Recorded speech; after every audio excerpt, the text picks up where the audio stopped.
And we're here. Good morning. Hooray. Good evening.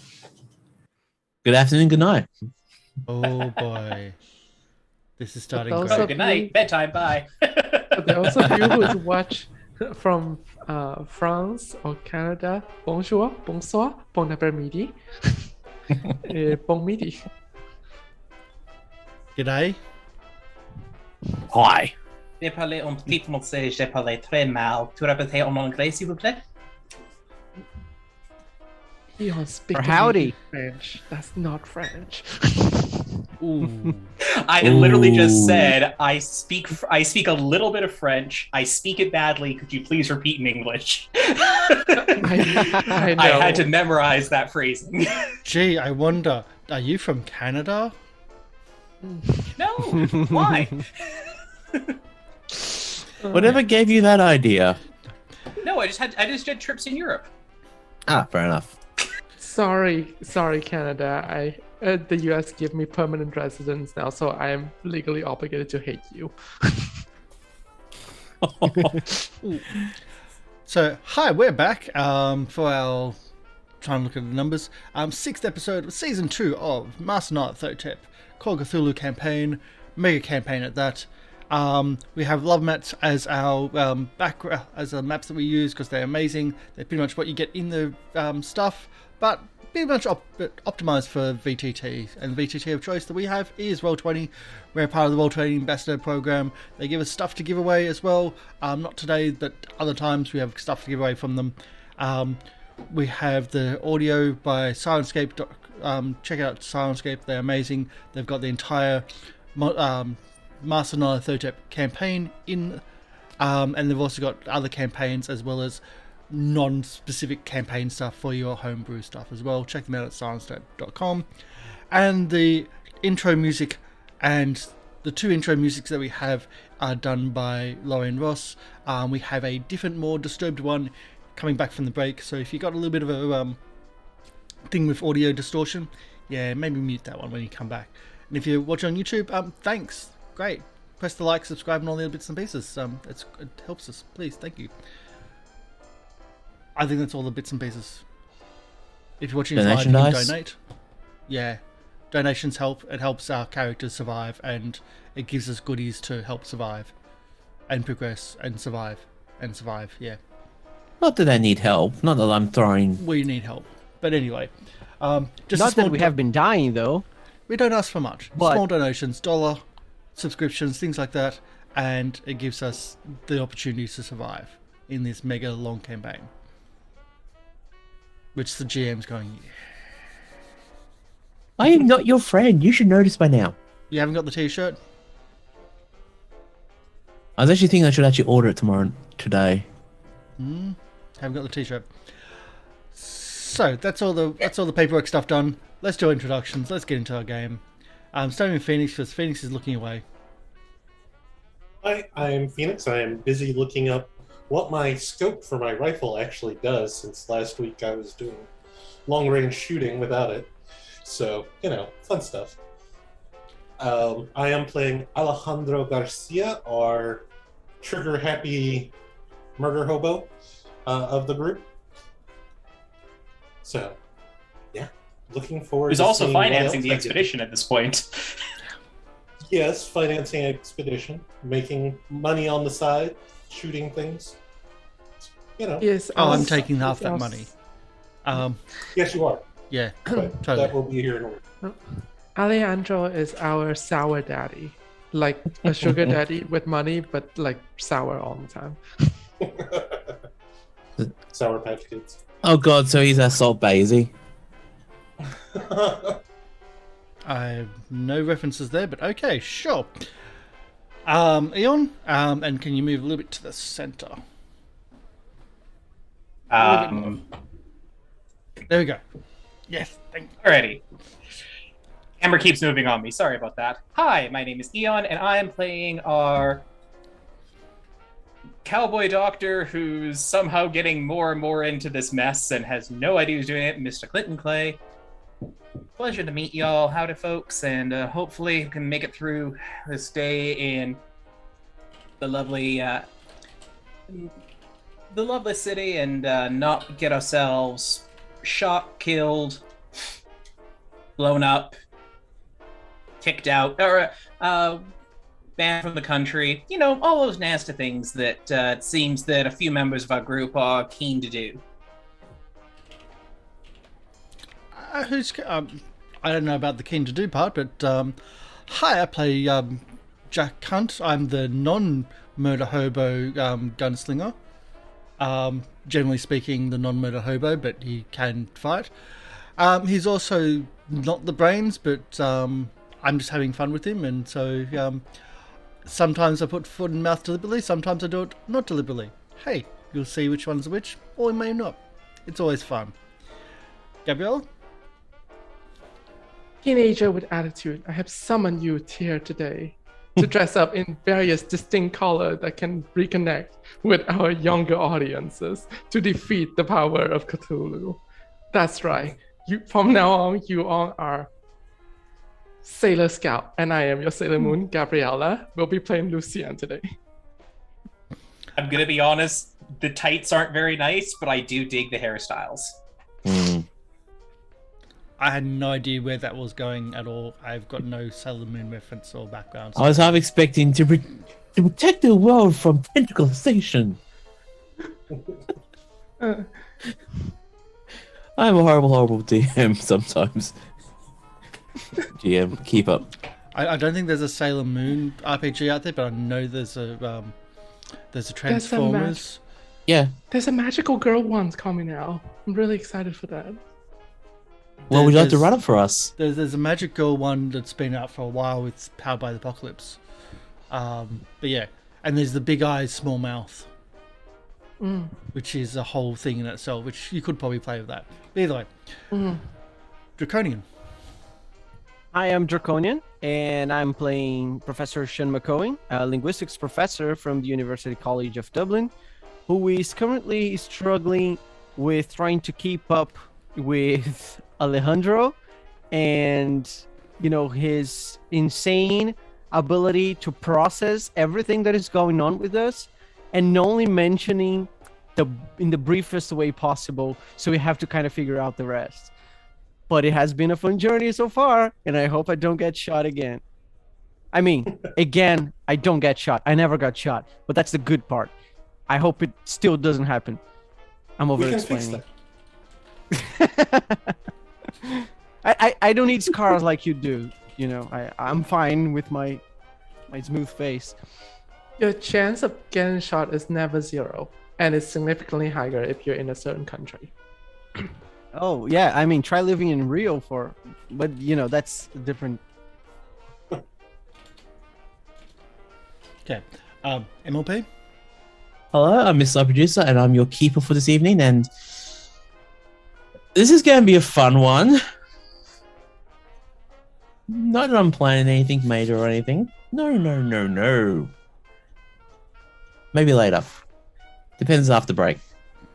Alright, so if anyone else has got anything else we need to talk about before we start, we'll get into our recap from last episode, which is a very, very short recap, considering that all the stuff that happened last week could be condensed into like 2 paragraphs, which is quite nice. Having arrived in the city of Nairobi, our investigators, having set up their base in the best hotel in the region, split up to investigate what the Carlyle Expedition did in the city. While Jack and Alejandro are on their way to the local golf course, Clinton and Lucianne go shopping for supplies in the local Asian district. They'll find a few things. They got their supplies and a curiously wooden box. However, our golfing party, having found information about the Carlyles and a Colonel Endicott, who's been having some problems with the local newspaper, somehow somehow playing rifle golf gets a hole in one and makes a very, very impressive mark with the local authorities. However, we come back to Lucianne and Clay get a telegram at the hotel. So as our scene opens, Lucianne and Clay are looking through the telegram that Alejandro sent from the golf course. Huh? I sent it. No, You Jack both sent sent it. You both sent it. Oh my god. Okay, Jack. Jack sent it. Thank then. you. It's not easy being caddy. Dr. Clay, do you know what this means? I would assume that this is just extra questions that they found out some information on the golf course they want us to ask whenever we head over to talk to the lovely lady down at the newspaper. Yes, it also indicates that Jack not only is capable of writing letter, but also conveying messages in a somewhat coherent manner. Oh no, he's perfectly capable. Whether he chooses to is always going to be a different case, and I think it's going to be whatever he finds funniest at the time. Well, There's a difference between I'm an idiot and I don't know it, and then I'm an idiot, I know it. How much can I hurt the people around me by being an idiot at the most inopportune time? Jack falls in the second category. I see. Well, quite interesting implications. Well, at least I know not to worry so much for him. He just kind of reminds me of a infant with guns. Lost toddler a lot of the time? Yes, but with guns. So an American. No, that's pretty typical. At least he's not looking down the barrel of them while to check if it's loaded. Oh, yeah, I suppose so. Anyway, I did have a thought, though, if we've got the time for it. Should we go see if, in case, I do understand that the newspaper's written in English, but sometimes what you can write, what you can speak are different things. So should we check if the good doctor's available in case we need somebody who speaks the local language? You mean the professor? Yeah, I don't think he ever got a doctorate. Not that it matter. No, that is completely fair. I never even thought to ask if he's got a doctorate or not. Well, it doesn't quite matter. The professor in where I came from that doesn't have any degree or certificate, though I suppose they need to have one now that they need the ability to speak French. But semantic aside, let's go and see how he's feeling. And Absolutely. At least make sure that he doesn't wear the same infected shirt. Sometimes I wonder if between the two of us it will be enough to keep everyone alive. Oh, probably not, but I'm going to be honest at that point in time. I'm just going to point out right now, Alejandro and Jack could go and do something completely stupid and we wouldn't know. I suppose so. Save who you can. Save who you can. It ain't our fault if something goes wrong. We just do what we can when we're able. You know, Doctor, you described this concept when we were doing one of our sessions in psychology before, you know, anxiety. I don't think this conversation is helping with that. I do apologize for that because to be fair, I served in much different circumstances than you. My goal is to minimize harm and to save my patients, but I also understand that I was in a situation where it was sometimes this portion of the person is all that's left for me to try and ease pain for. So I have a somewhat different view of triage coming in from where I got most of my medical experience. I suppose. Well, let's get the professor then. Do tell me if I'm crossing any boundaries for you, Doctor, because that's not me trying to make you anxious. My approach is different from yours, and yours is very refreshing. I don't have many doctors that actually normally look at their patients and go, how do I keep them all alive? I'm too used to those who are just going, how do I keep them alive long enough to get paid? Yeah, I suppose so. I don't think I ever witnessed a patient's death away, and I guess I'm quite naive with that. This group might be able to change that. Well, to the professor we go. Clinton is making notes for next session on how to accept failure with patience. Understanding all humans eventually die.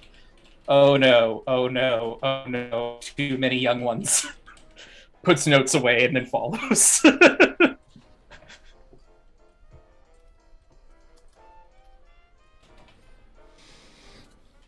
Okay, so I would say that Sean McEoghan is in their office. Oh, not in their office. In their hotel room, recovering from the train trip and the exertions of the afternoon. And you'll receive a knock at the front door. Or knock at your door as you're relaxing. Just checking on you. Took a while. Enter. I hope it's them.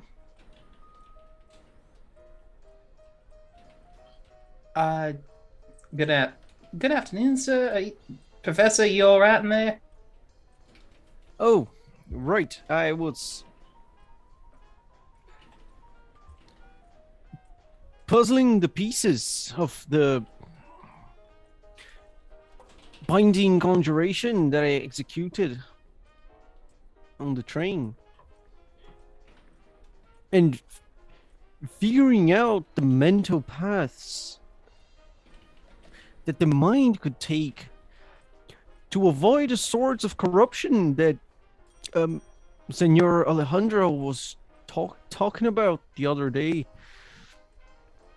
But yes, I'm completely fine. I have furthered down my notes. I have sent my fiancée another telegram.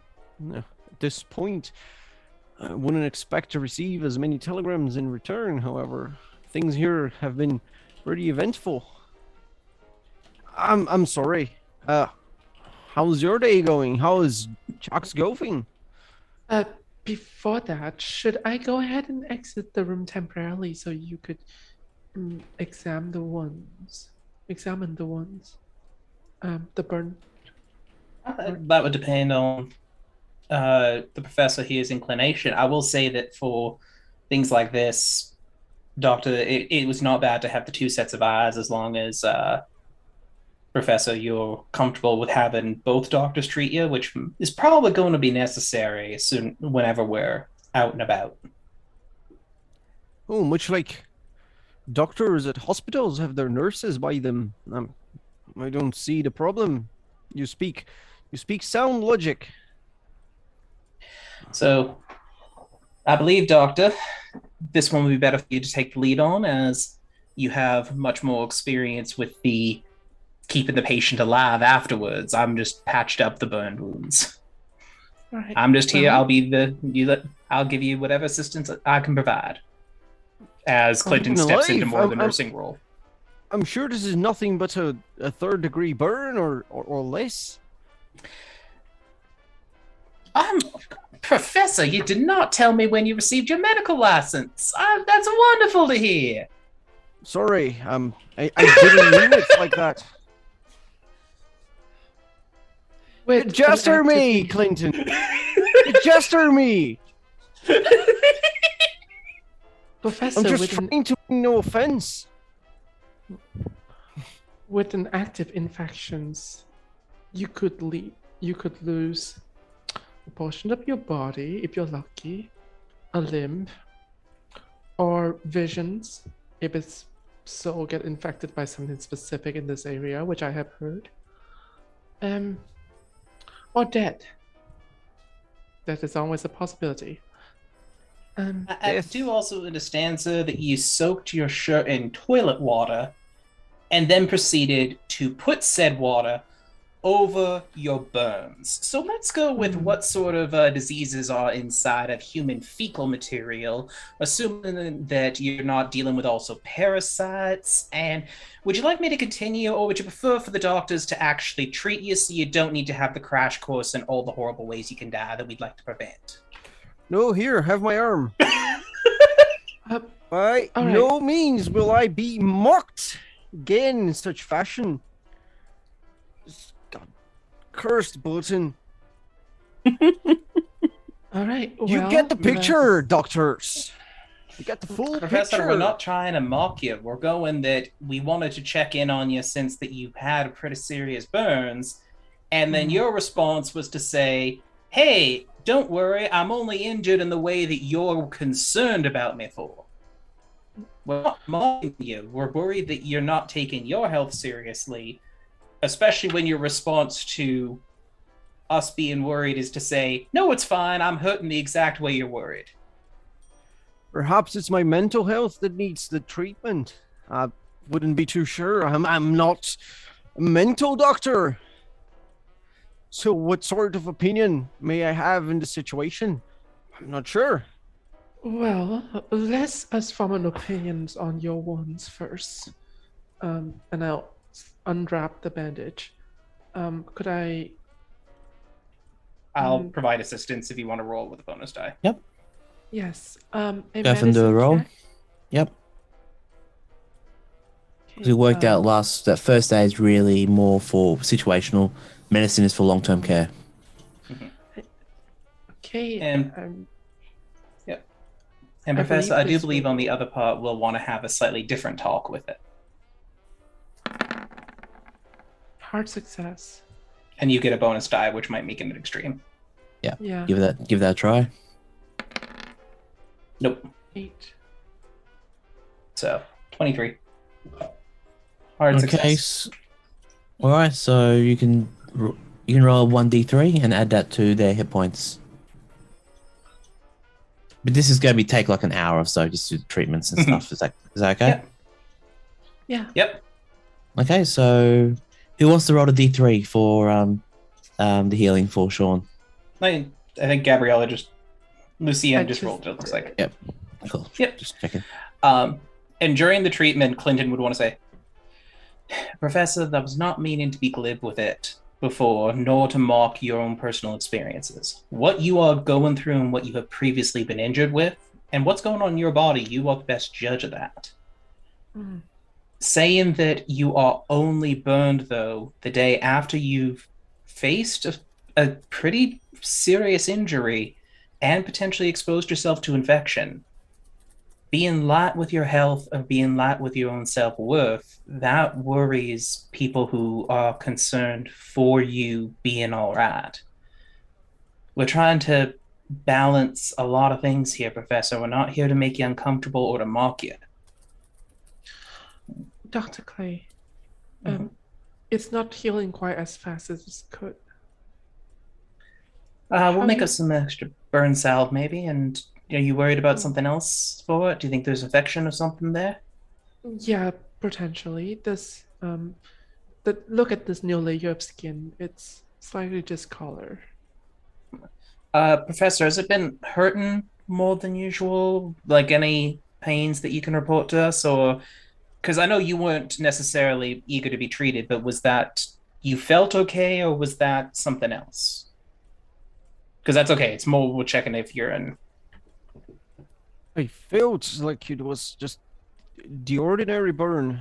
Not that I burned myself often, but sometimes in the war, you see. Yeah. Sean, can I get a run me a power check, please? Power check. Power. I hope it's the unlimited kind. Yeah, Okay. you're fine.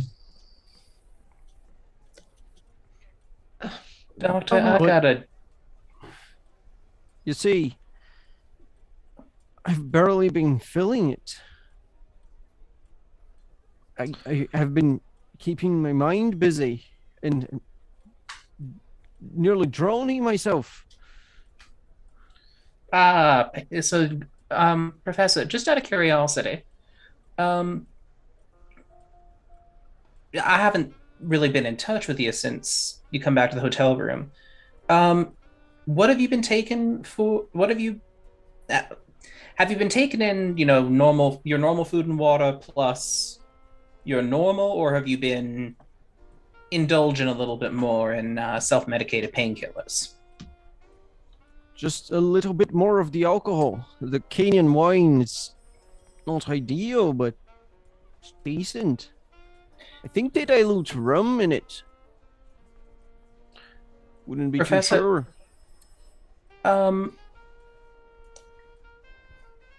you do understand that saying that you feel better while you're on painkillers for an injury is...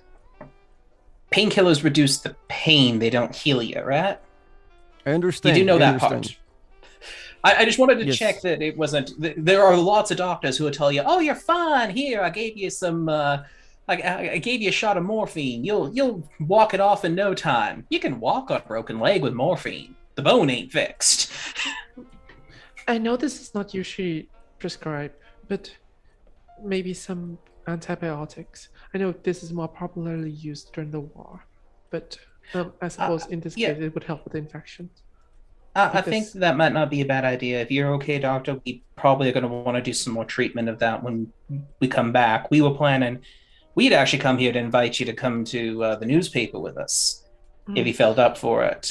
We were planning to talk to an editor who wrote about our wonderful time on the train and seems to have a finger on a few of the pulses around town.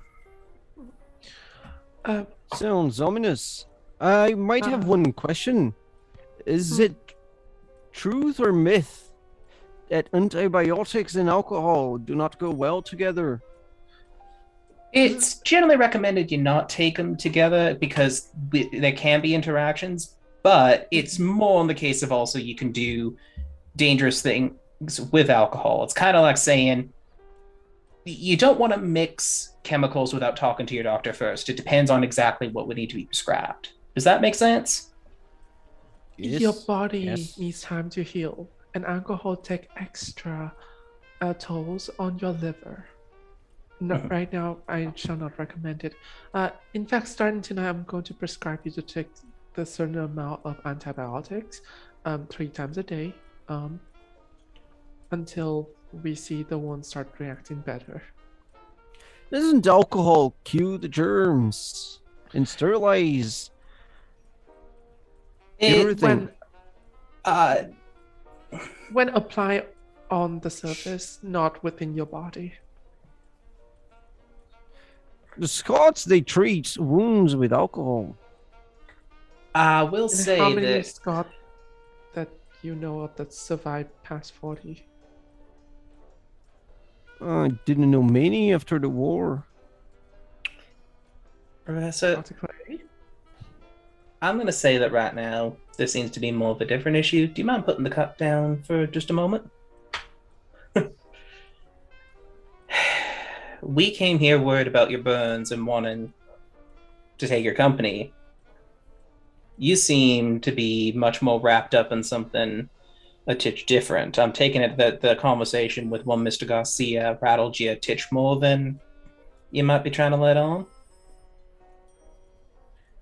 Mr. Garcia was fine. It's the own struggles with the mind that we have to can't find the words. I have a fiance back home in Ireland. I want to get home to her. I want to hug her again. I'm in the middle of Kenya, of all places. I thought I would be excited to train my language skills, to learn more about the culture again, to finally revert back to my home studies. This turned into something entirely different. I have done and felt things on that train that are beyond anything that I would deem credible before coming to America for the first time. And now things are just different forever, aren't they? Much like the war. It's the same thing over and over again. How old were you when the war started, son?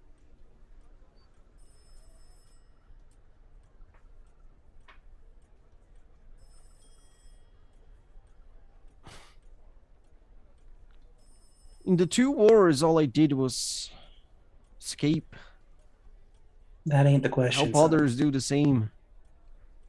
That's not only. That is a fantastic thing that you did. And there's a reason for the question, though, son.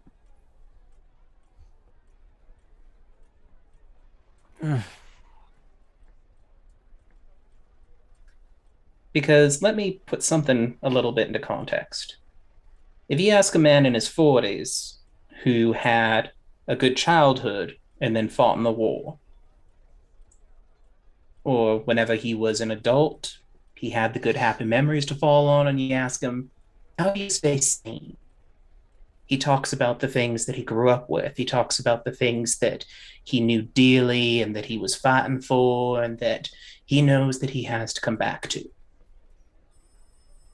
When you ask someone who was 16 that thought they were doing the right thing and signed up for the war, how they stay sane, they say, I don't. Because they didn't have the same life that older men did. Things change all the time in all of our lives, not always for the better, not always for the worse. But you going through and being worried about something because you're now faced with a new thing you didn't know, that's normal, that's frightening, and that's difficult.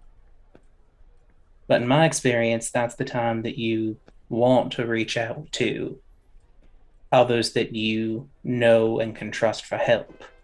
And even if you can't explain the situation to them, I don't think your fiance is currently sitting in Ireland going, well, he's never coming home, and completely satisfied. No, she's probably getting your telegrams, hearing about the things you're doing, and is excited for you. You can go home if you need to for things like this. You don't have to keep sticking on this expedition, but also there are good things that can happen on the way of this trip along with the dock.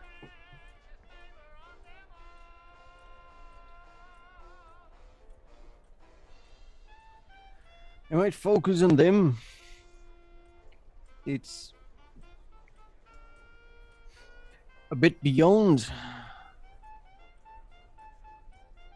Some talk about the joy of the Irish, the jolly that we carry with ourselves. I think in my the war took experience, some of that away. In my experience, but the Irish of Northern Ireland, as they've gone, you expect my life to be miserable. You're doing everything that you can to make my life miserable. I've survived 6 generations on spite, and in spite, I'm going to be happy and survive another. You can decide if you want to live on spite, because it's okay to not be happy. It's going to be days you're not. Happiness is a state. It's not a goal.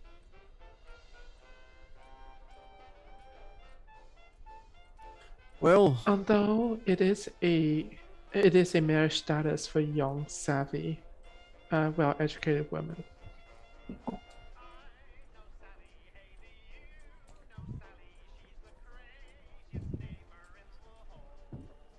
well, thank you for the pep talk. I think it has been insightful.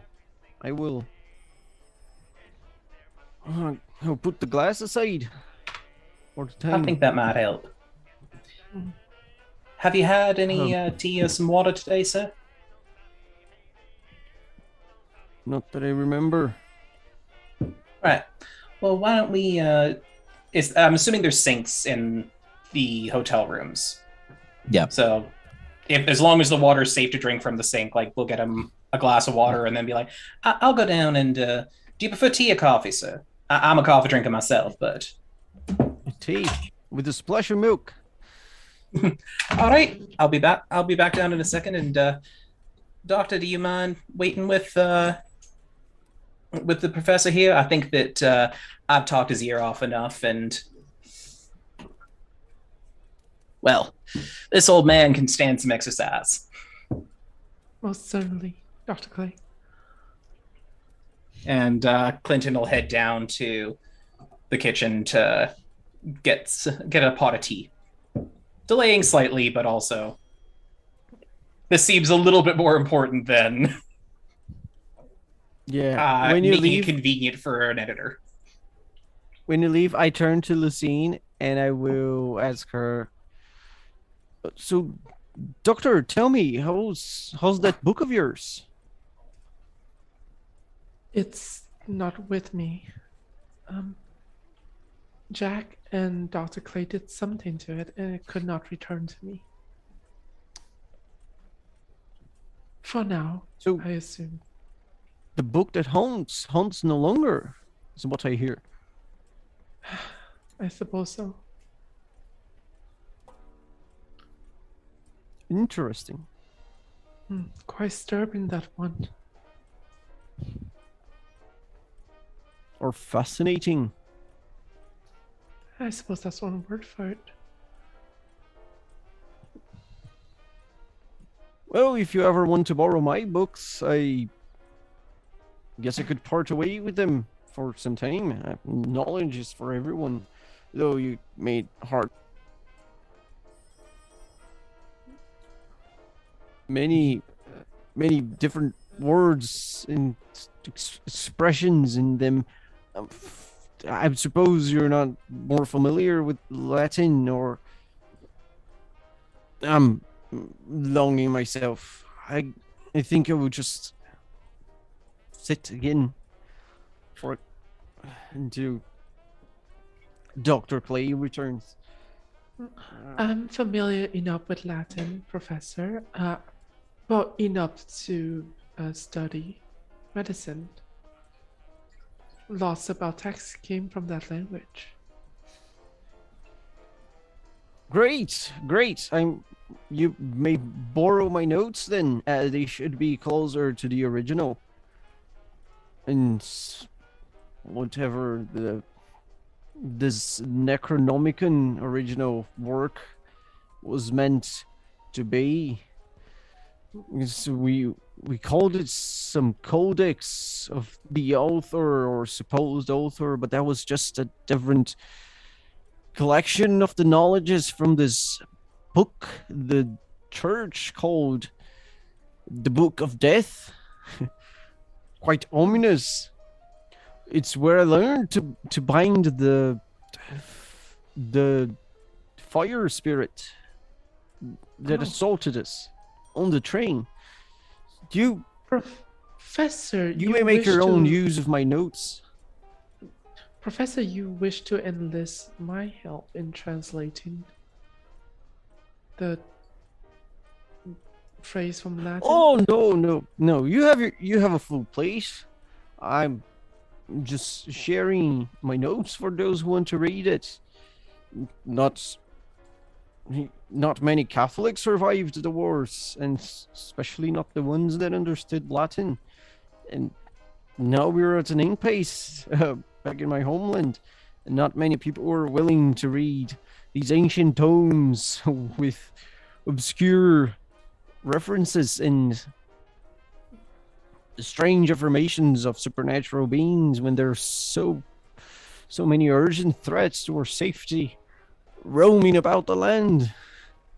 I guess perhaps it could interest you. Sans the corruption of which Senor Garcia was talking about, of course. So that's a different topic altogether, and I hope it doesn't corrupt you. I hope it doesn't corrupt me. Where's Dr. Clay, by the way? He's... How much did you have for a drink? Of what? Of the scotch. Only what was left. Oh, wasn't much of it. The wine, on the other hand, should be one glass? I think. Okay. No, more than one glass, but you never let it empty like this.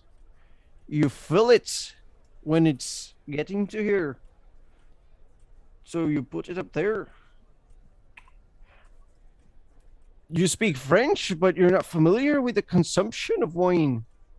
You must use a different glass. Understand?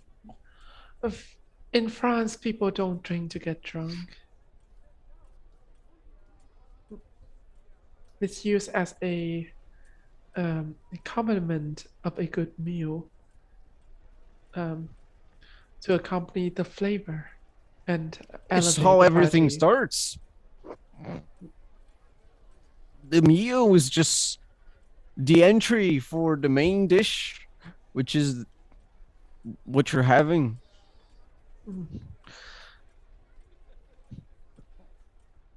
So you have a fiance at home.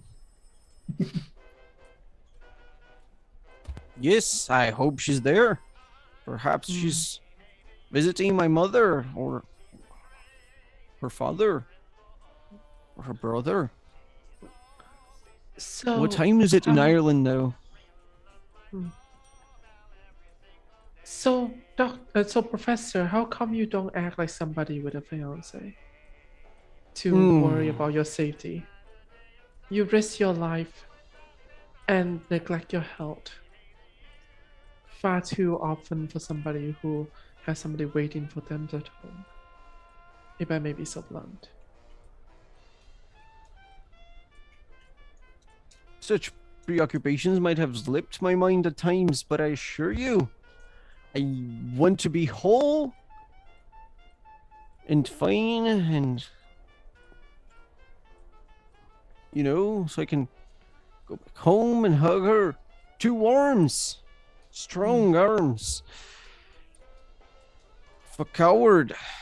And, well, you see, my fiance, she also supports the ARA. And we often risk ourselves by having a political opinion alone. That is, or we did, until the end of the Second War. And we live far from Ulster, so there shouldn't be much trouble anymore. I see what I simply would like to express that as your unofficial, primary physicians on this expeditions. I'd like you to start taking care of your health a bit more. I think Dr. Clay is almost going to come back with the tea now. I was basically going, I don't want to interrupt, and I don't know like how long this conversation's going on relative to how long it takes him to go down to the kitchen, brew tea, and come back up. I would say about 5 to 10 minutes. So by end of this conversation, you would be coming in probably as... Actually, roll me a listen check, please. Listen.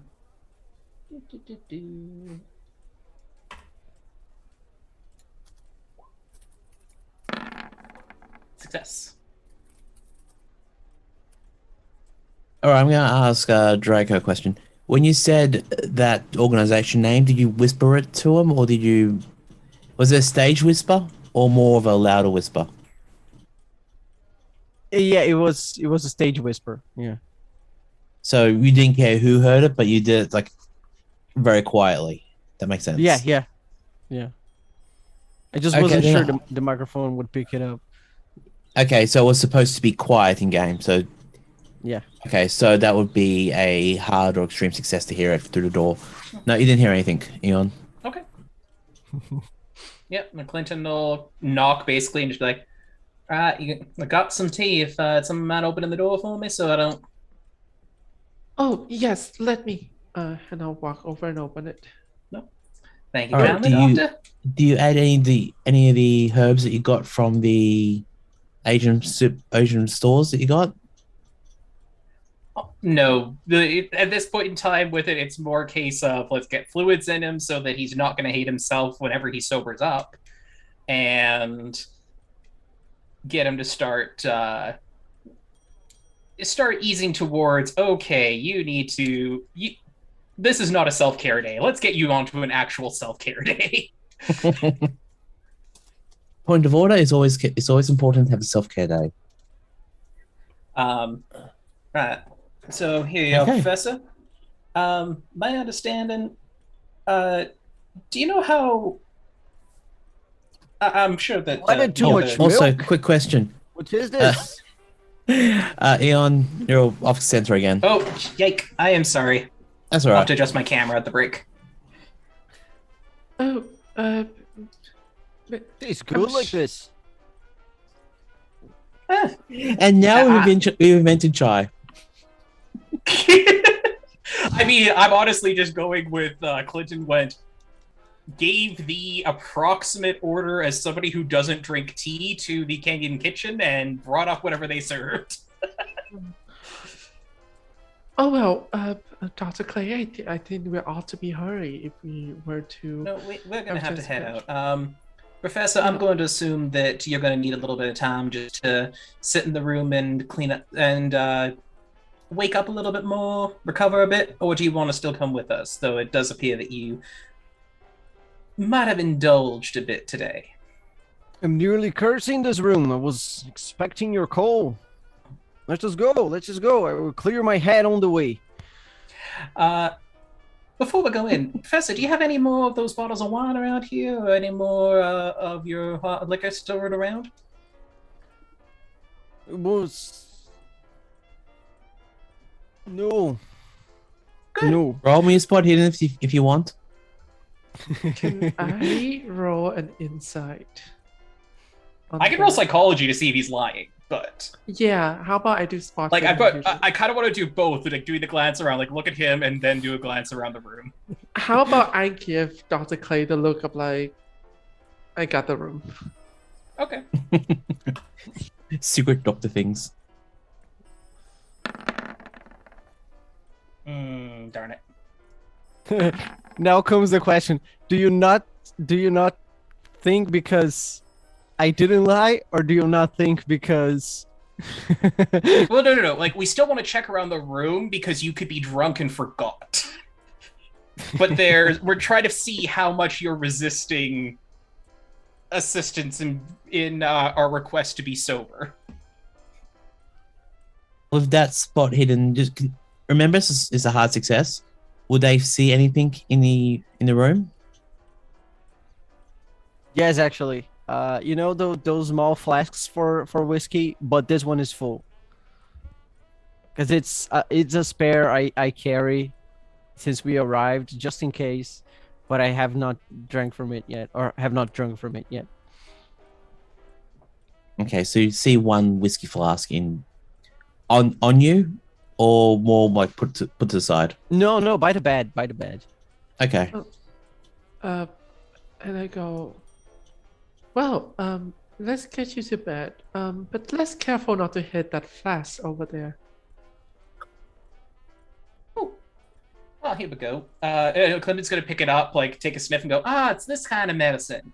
I think we got a different one prescribed for you. And Clinton's gonna pull out a different flask that is just going to be seltzer water. And put it in the exact spot the whiskey was. I recommend having that one before you go to bed instead. Now, I believe we're heading out to the so why don't we start making our way over to the newspaper? Yes, that would be wise. The newspaper. Right, that reminds me. I heard about a man in Nairobi. We may want to talk to him. Let's talk to Jack first. Jack might know him.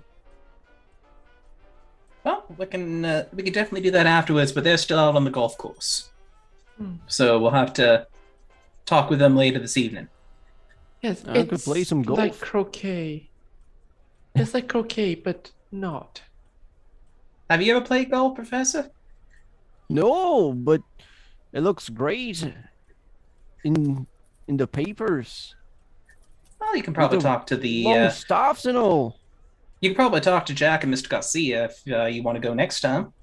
There might be places we can gather information. There's, I think, a second golf course around here.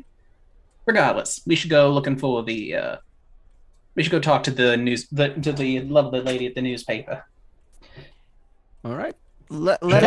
us get going then. And on the way, I will make sure to complain about how hot it is in here, especially being drunk, because I feel extra hot.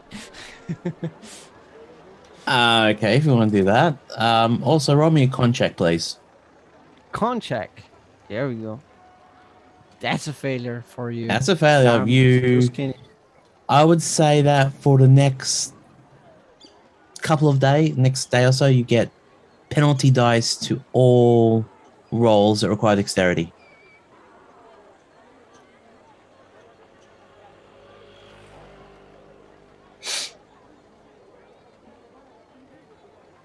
Oh, I dear. mean, it happens. It happens. It's the price you pay to get, mentally okay and not cure yourself. You said cure yourself, correct? Yes, that's Yes, good. 100% what I said. Exactly.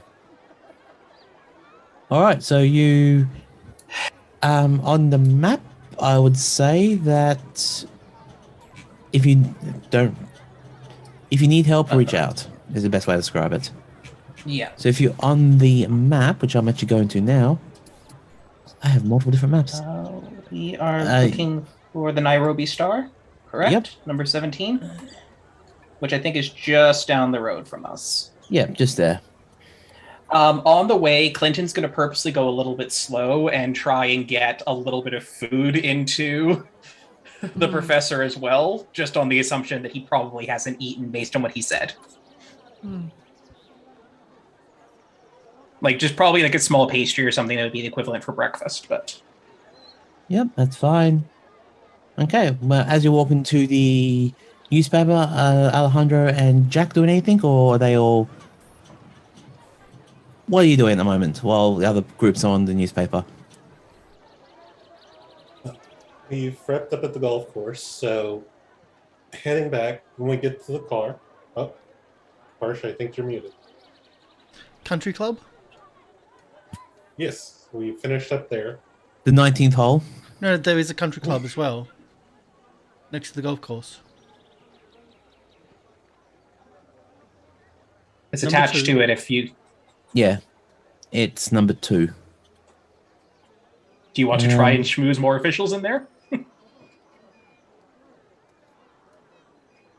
I was thinking that perhaps speaking with the locals may be beneficial.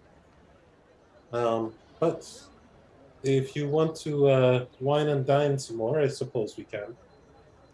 How about you speak with you wine and dine? I'll speak with the locals at the caddies and whatnot in the. Well, I was actually thinking of the cultural center. One of the local gathering houses to speak with tribesmen. But Well, we can keep shaking this tree if you would like. If you want to go to the cultural centre, then you're going to have to do all the talking. With my accent sounding British, they're not going to speak to me. Yeah, we can always do that a bit later as well. Oh, by the way, here is your share, and he'll hand you $55. Oh, okay, cool. Is that all? Oh well. Well, the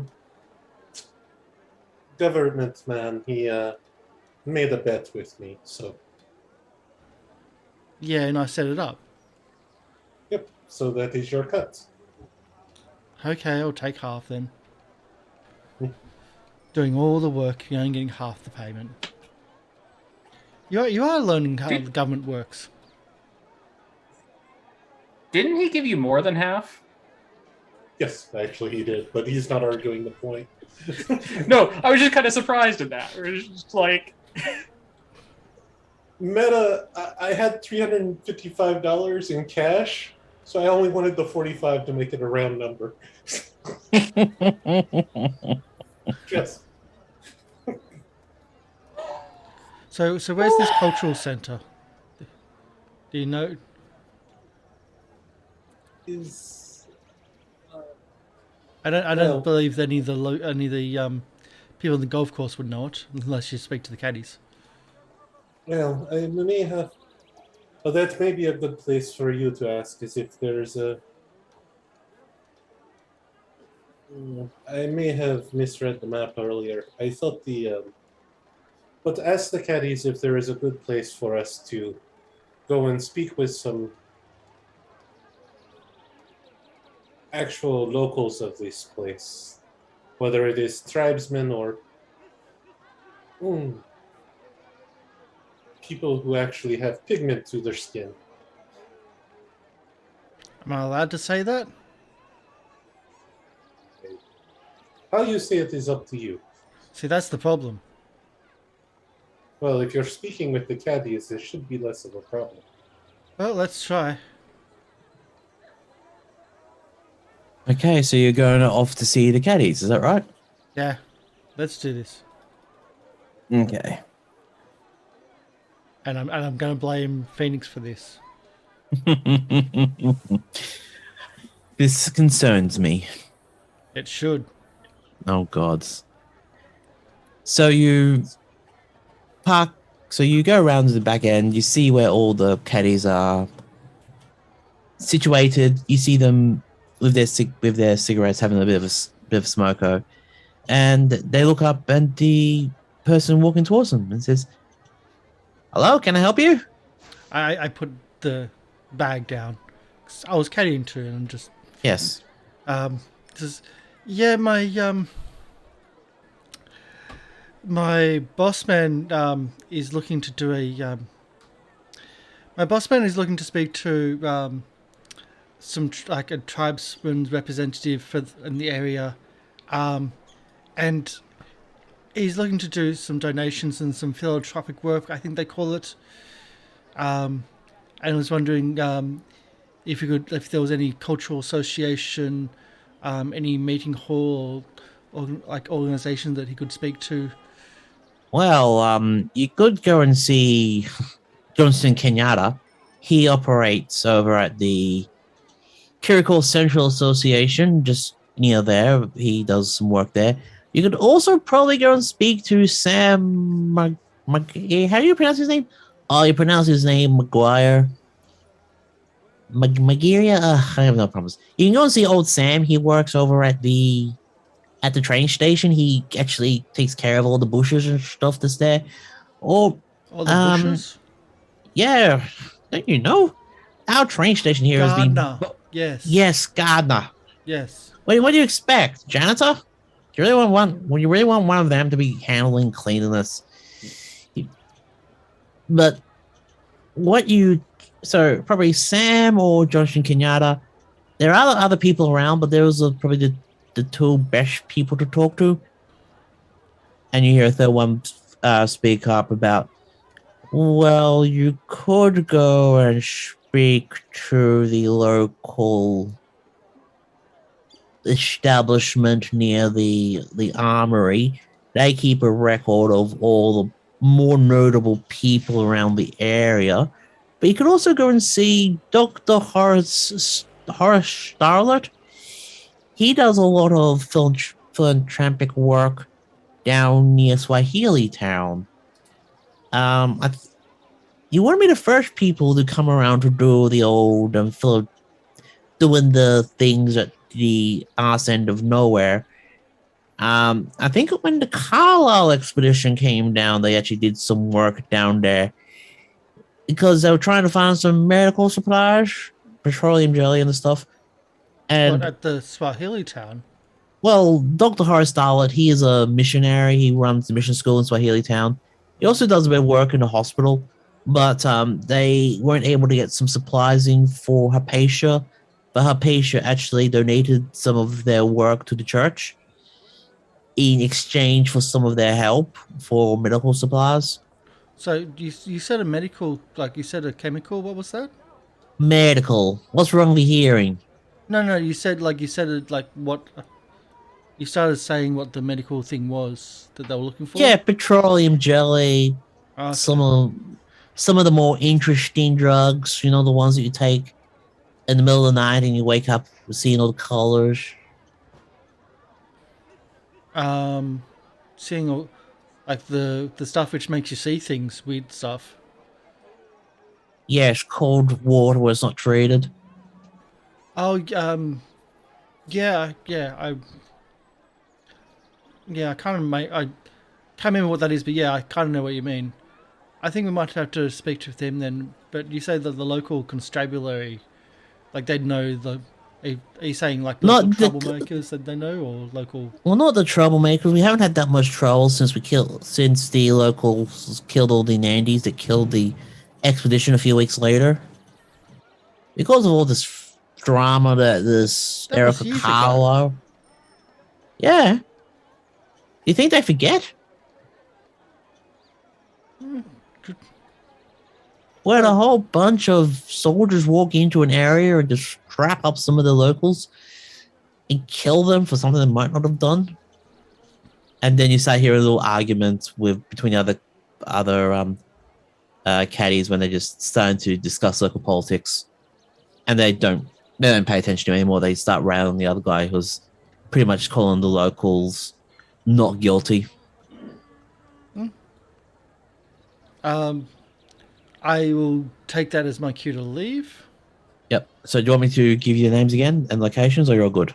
Yeah, you can give that to Phoenix. Okay. Got it. I got Okay, it. cool. Phoenix is taking notes. I can't, but yes. Because I was doing strange voices. I don't do voices often enough nowadays. No, not all of us Got can. it. You think I can't? Anyway, so Horace, Sam, and Kenyatta. And Yeah. Dr. Horace being the mission person. Yeah, Dr. Horace being the mission person, Sam being the gardener, and Kenyatta does a lot of work in the...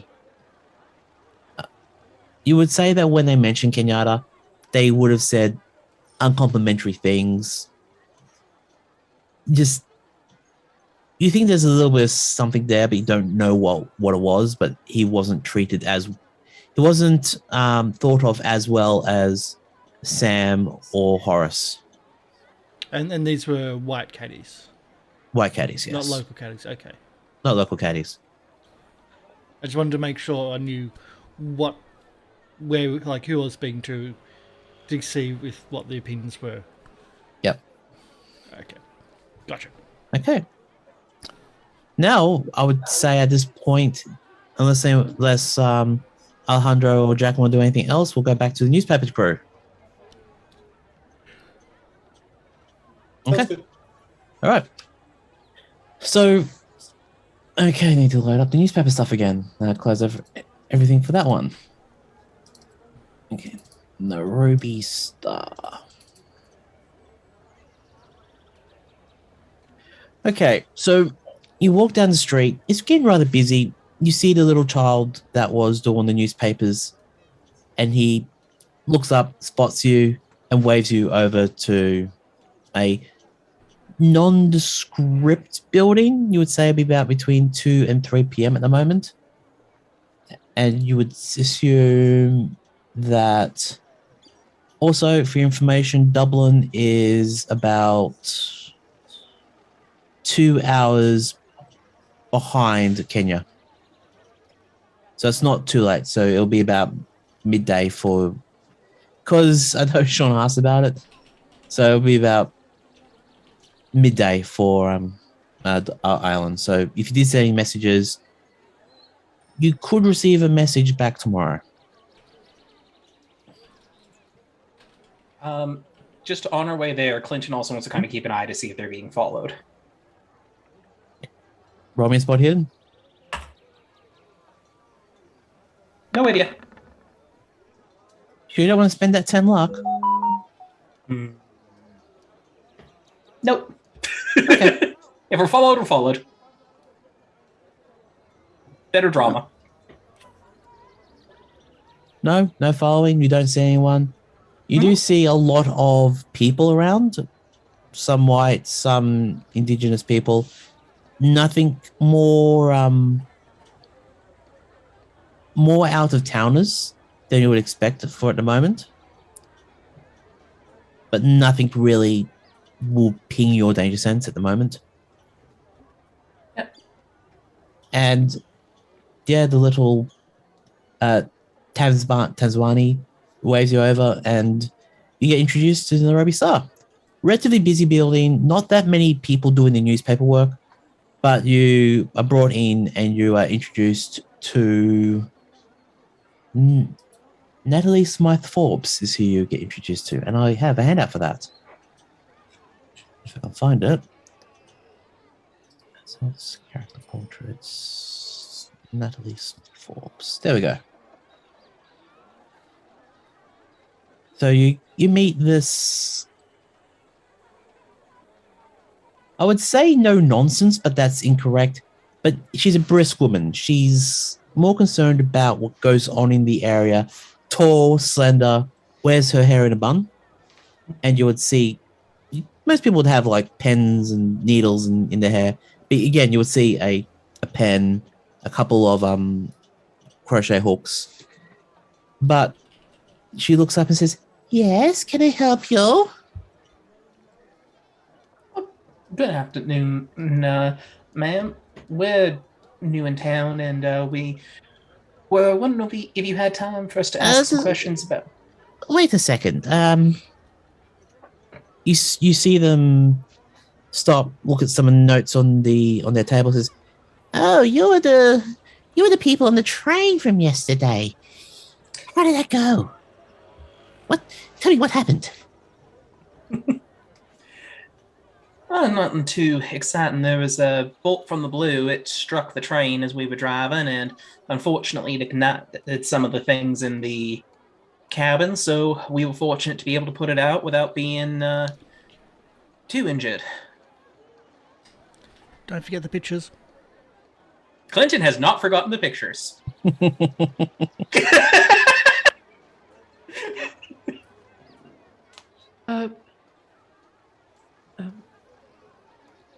That's pretty. Oh, I have people all over this place telling me stuff. It's amazing what they want to know, want to tell me to see their names in print.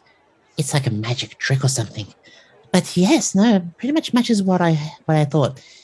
I was expecting something more with snap, pizzazz, something more interesting apart from these regular stories that we get about how much a horse weighs and what.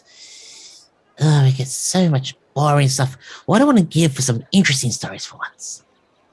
What would you, we had some questions about a previous interesting story we've been told you wrote a lot about, which you probably get asked all the time, so I'm sorry if it's boring to you now, but we were hoping we could ask you both some questions about the Carlyle Expedition, but also about, we hear about there being some problems with the Colonel and his house with, you calling it cursed or something? Oh, the Colonel Endicott's, I think what do you call it? Murder Cabin of Death or something? I don't remember. You have to keep the headline snappy and poppy.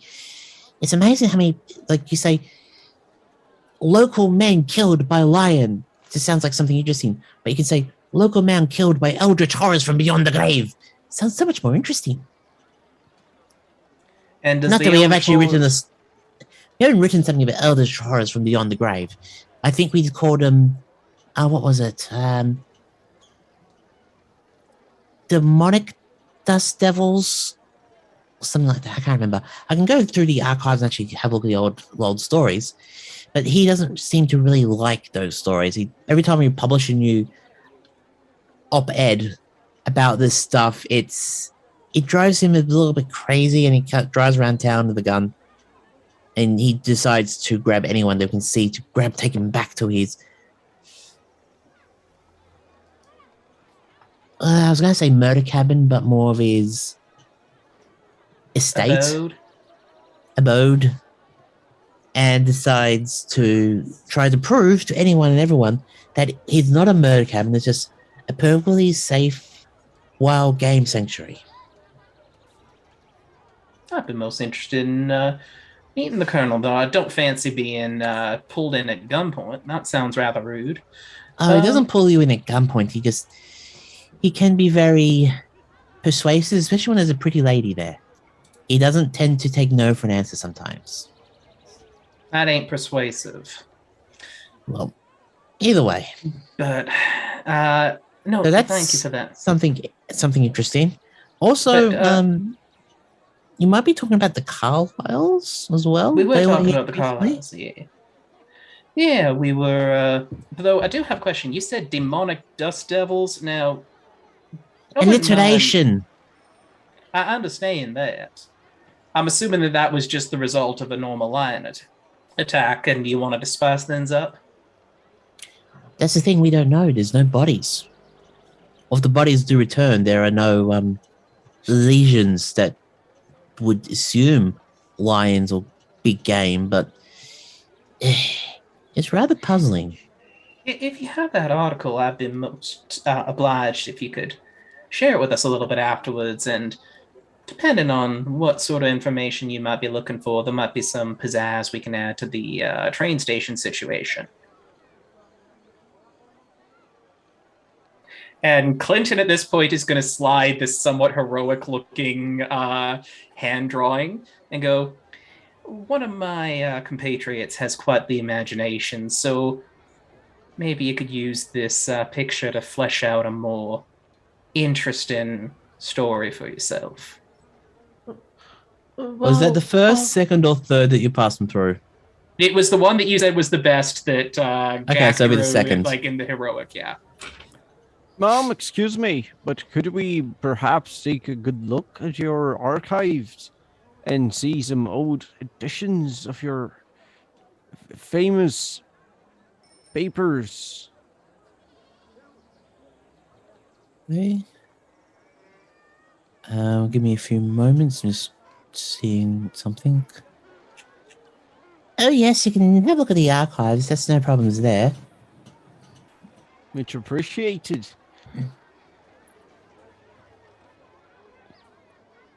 But tell me one thing, what groups of literature are you often fond of? Perhaps Poe or Byron or what's that French author about the flowers of evil, the Baudelaire, right? Perhaps you would indulge in some Baudelaire, ma'am. Let's check something. All right.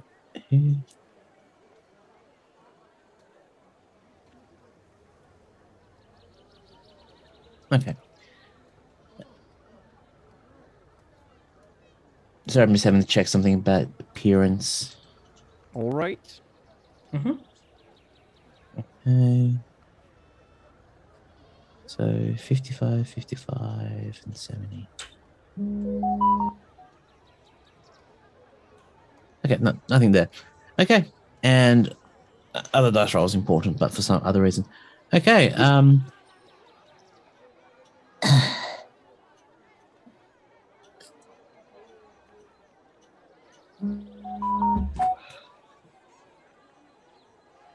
Apologies. you see Natalie looking over you, looking at Clinton and looking at Lucianne, and says, no offense, but you're not my type. But thank you, though. Oh, Don't. Our friend here, he got burned in the train accident, so he's finding that he tried some of the Kenyan wine and it don't mix well with the medication he was prescribed. He does have a fiance waiting for him back at home. He's not trying to make a passage, and I am. I'm just fond of books, not. If you want to roll me a spot hidden, see what books are behind them. All right. That would be good. for your character, I would say that you always look at the books first. So while the professor does that, I'll go, though if it's seduction you want, we do have a seductive story. How about a hidden arsonist on the train that's set fire to it? Oh, that's interesting.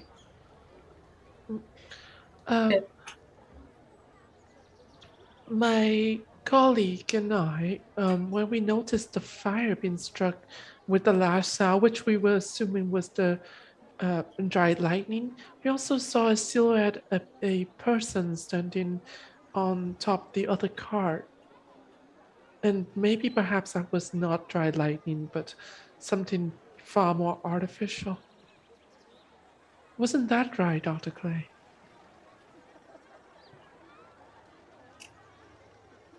It very well could be. Yeah. There was a person up there, and I didn't get a close enough look at them, unfortunately, to note more. They were gone off the top of the track by the time, or the top of the train car by the time I made it over to get a closer look. Mm-hmm. So, do you think that maybe there are enemies of the railroad somehow? Or a serial arsonist, perhaps?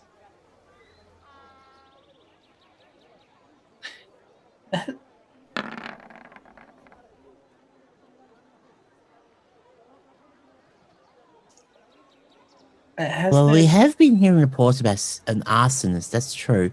But normally it's been because of, what you say? Like dry lightning or improperly stored candles or other stuff, but nothing that links anything together.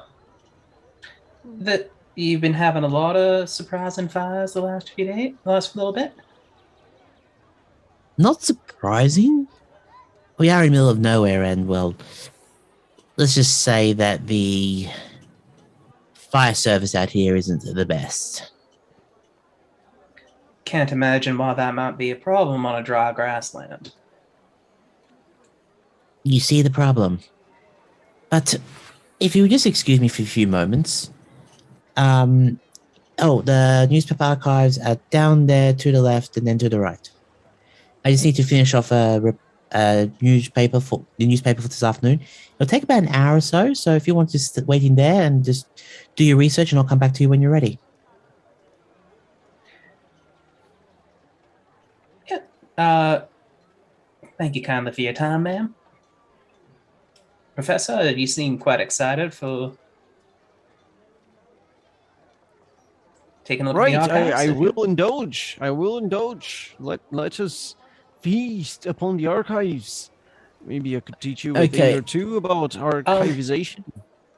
I have a question just for it. Actually, Dr. Lucian, would you mind accompanying the professor? I was hoping to just bother the lady to see if anybody local might sell things like fire extinguishers, that if there's being a lot of flames and not a lot of... It might not be bad for us to carry a couple with us. Yes, that just sounds like a good idea. Well, let's move around, Professor. So Clinton will just quickly ask the editor if that would be all right if she knows of anywhere that sells fire extinguishers. You're in a newspaper in a place where there is lots and lots of fires. I would say that there's fire extinguishers quite prevalent in the area. Yeah, no, I know there's a lot in the area we're in here. It's more him if we got attacked by sentient fire, she seems to know that this is happening a fair deal. Roll me I'm going to say persuade, but what would that be for that one? You're not really trying to fast talk them out, or you're just trying to go buy one? I'm literally just asking her if she knows where she can buy where I could buy a couple in the area, just if she's saying that there's not really good fire service. We're going on an expedition. So. Okay, I would say that they would send Timbanzi out to go and get a couple more fire extinguishers. Since they buy in bulk, they know where to go locally to get ones that work. Yeah, Clinton would give Tanzi the money to do it then. Yeah. Okay. Now, with that extreme success roll, you can actually see that the Natalie's actually puts archives of books together. So you get a lot of information about what Nairobi's star files show about the Carlyle Expedition. Okay, so first off, the newspaper reports the Carlyle Expedition was mounting a track to confirm data that they gathered in Egypt concerning the followers of a religious leader that migrated southward into Kenya. So while in Nairobi, they stayed at Hampton House, and the expedition also dealt with Dr. Horace Stewart and a Mr. Neville Jerram. So pretty much you would assume that since they were a big expedition, even though there wasn't any major photos published, you would say in these papers that you'll see not only the published stories but the notes as well. So you pretty much get a whole big treasure trove of information. There was a departure photo from Egypt. There was a departure photo that shows the expedition of Sir Aubrey and Hypatia. Look, Hypatia was looking rather dumpy, and you did get a photo of Sir Aubrey ages ago. And I'll actually show that because I actually have a new photo of Sir Aubrey now for you. But while I'm trying to find that, we'll come back to that later in the break. But if anyone wants to roll a medicine check as you look at the photo of Hypatia, would you point this out? Sean? I mean, yeah, of course. Like this all relates back to the latest progress that I had on the same part of this plot. Okay. So, okay. Also, there was a news report about the Carlyle Expedition spending a few days at Colonel Hendicott's hunting lodge. Also, at the archives, do I have to do a library use? No, check? that's what this is what extreme success got you. Okay, thanks. There is also a newspaper report giving credit to Lieutenant Mark Selkirk about the discovery of the bodies of the Carlyle Expedition and a squad of men for finding the remains. A later report describes the capture of 5 Nandi that were tried and found guilty of the murders. An accompanying photograph shows the grisly sling of the men swinging from the 5 ropes. Romius, you've seen a lot of death, haven't you? By hanging? Sean? Perhaps, probably. I mean, that's a bit too specific now for me. Okay, if it's too specific, roll me a sanity check, please. Because it is rather gruesome. It was too gruesome to not be shown in the paper. You lose 1 sanity.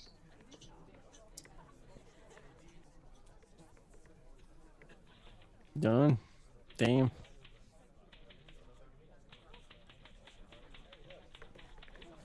And in there, you also see little handwritten notes about the Carlyles.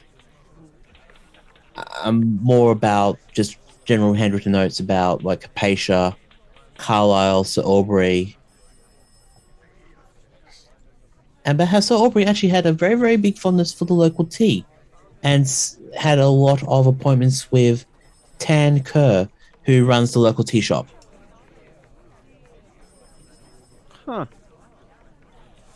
The That's a stop I information. want to make. I will inform the others about it and go like, might as well stop there and inquire the team, man. Okay. Hypatia was sick a lot of the time, indisposed in the mornings, and they didn't really see Carlyle much. He was very nervous. He really liked his whiskey.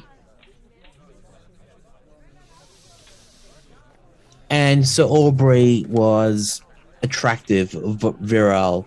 There's actually little handwritten notes saying, took trip to local waterfall with Sir Aubrey, enjoyed time, hopefully meet them again.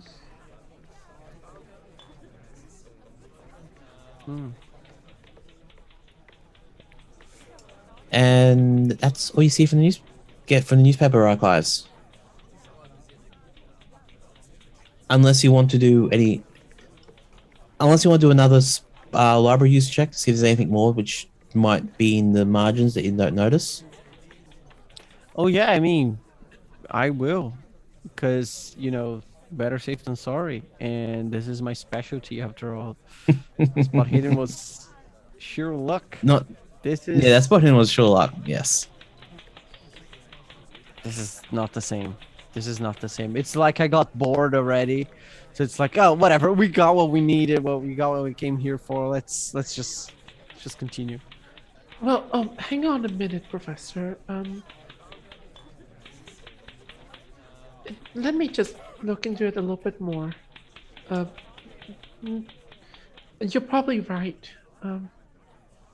But, in medicine, we have to examine everything thoroughly.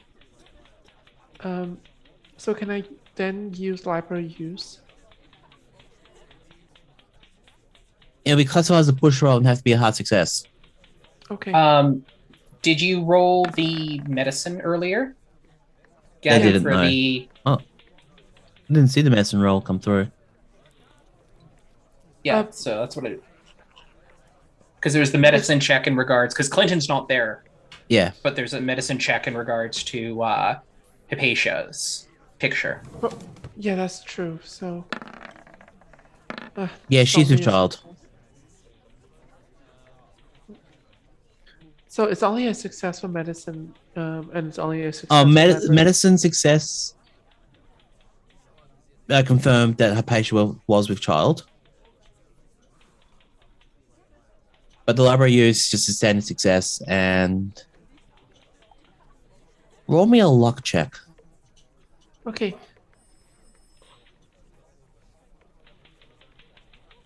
At least Before I roll a luck check. Hmm. Oh no, it's just pausing to see if anyone would donate, so I have a little bit more luck.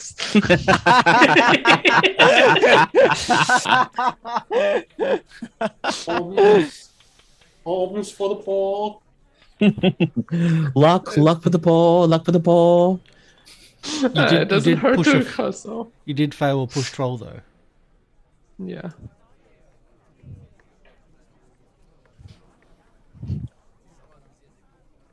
Okay, I rolled a 4 earlier. Okay, what did I roll earlier? Yeah, I rolled a d20 for 4. Now I have to roll into that. Yeah, it's still good.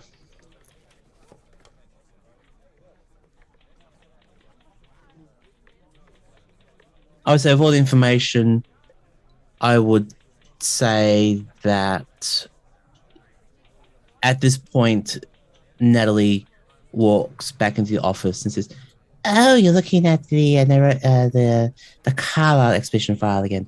I'm surprised you've had to find that so easily. Normally I have that pretty hidden away. We have a lot of people walking about that file. But yeah, the Carlyles were very, very strange, very unhealthy. But, who was the last person who saw it?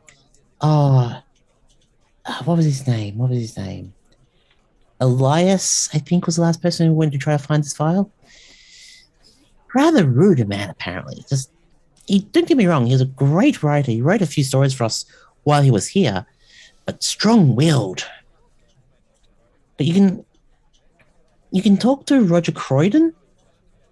I think Jackson went to see him as well, and Captain Montgomery of the African Rifles, because he read the stuff about the Carlyles and the dead bodies and wanted to know where we'd go next. And if you're following Mr. Elias's footsteps, that's his name, Elias, Jackson Elias. That's where he went to get more information. Then he left the country very, very, very quickly for some reason, saying that I found them, and he'll come back for me with a story of a lifetime.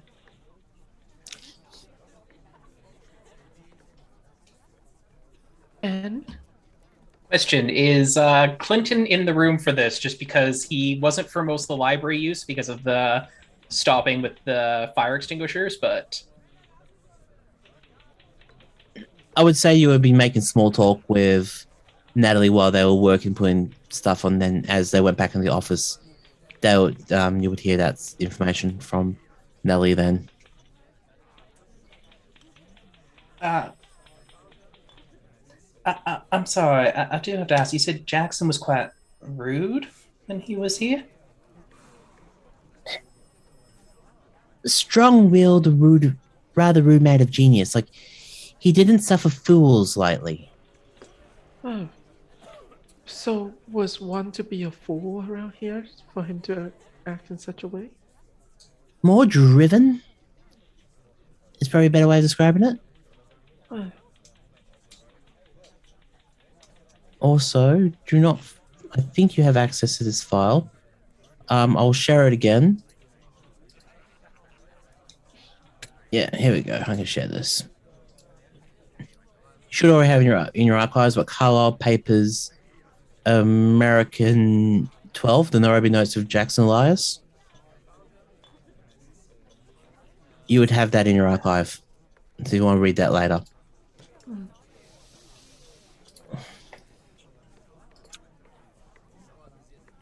So, rude is not...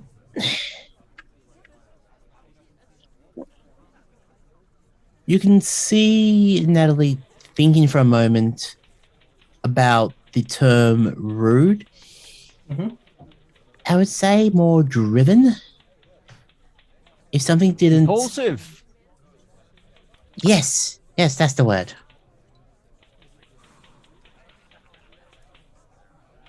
Okay.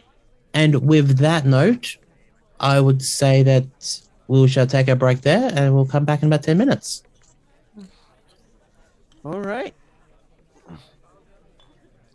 Oh, Stick around, hopefully. That is a long note. Before we go on a break, since this kind of come up, I'd just like to say that if you're in the US, there are resources like 988 line to help with mental health crisis. Yeah. That's coming up soon, folks, July. No longer will you have to dial 911. That's really good information to know, and we shall support everyone who actually needs help with that, no matter how they want it. Also, don't forget that when we come back from the credit break, the music for the intro video has been changed. Lorian Ross really has some fun with it, but it can give people some audio sensory issues. We have a big alert saying down there, so once that alert's off, you can turn your music, you can turn it back up, and we should be back in about 10 minutes' time. Is there anything else I'm missing, Karsh? No, we deliberately had Lorian pull out all the things he could to make that audio really disturbing. So it's fun if you can cope with it. If you can't, that's okay too. We'll be back shortly. Stick around, and we'll see what else we can get up to in Nairobi.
And we're back. Hello. Yes, Cthulhu ate two of our members. Don't worry, they're ingestible. They'll be spit back out very soon. Yeah. So, but how are you going? You enjoying yourself? You enjoying meeting the lovely Nellie Smythe Forbes and More information about the local area? Fun. With a name like that, I would have like totally done the whole posh accent. That was my thought. You would have. Yeah, Yep. the real Uh, full-on British posh accent. When you hyphenate a name like that, oh yeah, Completely fair. just as my thoughts. Okay, so The urge to hyphenate my names is real. God, yes. So what are the golf people doing at the moment? Would you be going back to the hotel to let people know what you're going on? Or would you be going, where would you be going right now?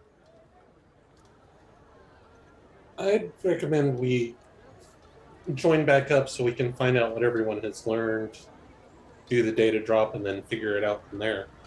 I'd like to talk to the locals. Okay.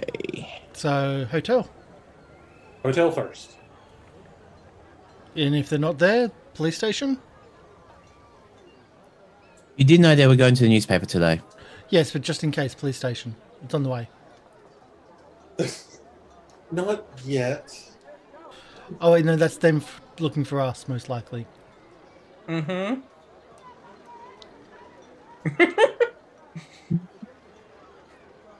I'm surprised that they let us use the rifle on the golf course. That was far more entertaining than whacking the ball with a stick and walking around behind it. The lords back in England, they all say that it's an amazing sport, and like they talk about golf and hunting and being rich and blah blah blah. I thought it was supposed to be amazing. I thought the shootings were more fun though. The 2 out of 3 of those I agree with. The being rich. Being rich, hunting, not so much with the hitting the little ball. Do you ride?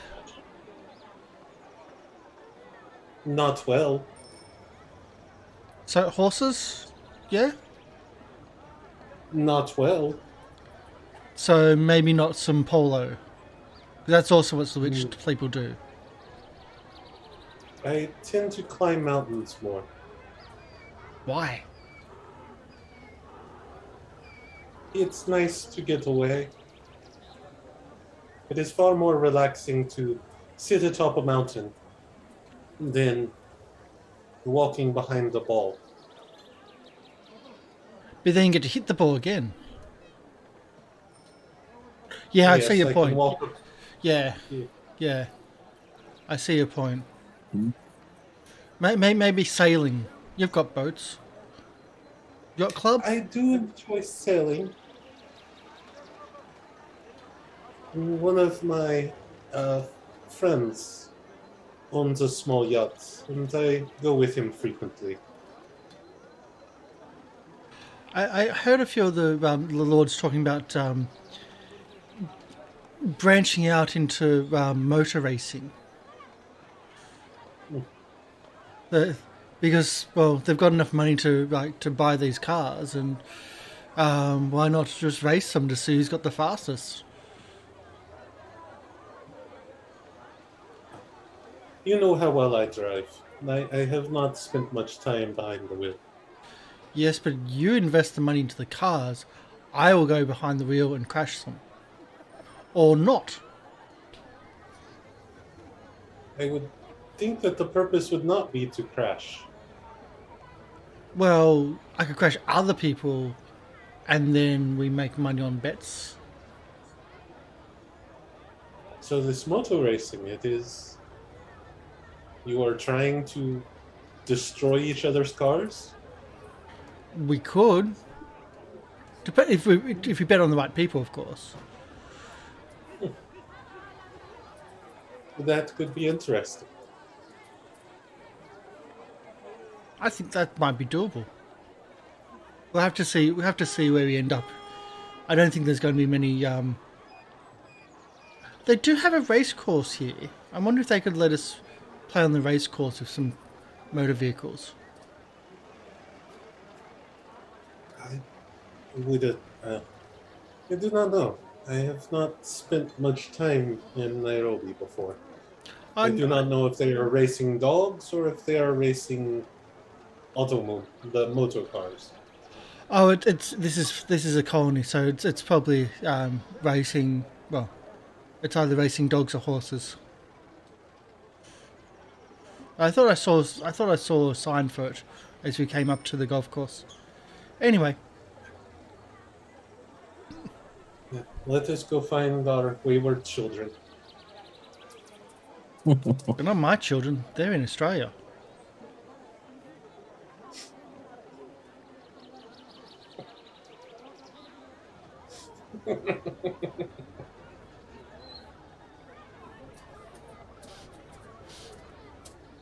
So I think that's our scene there.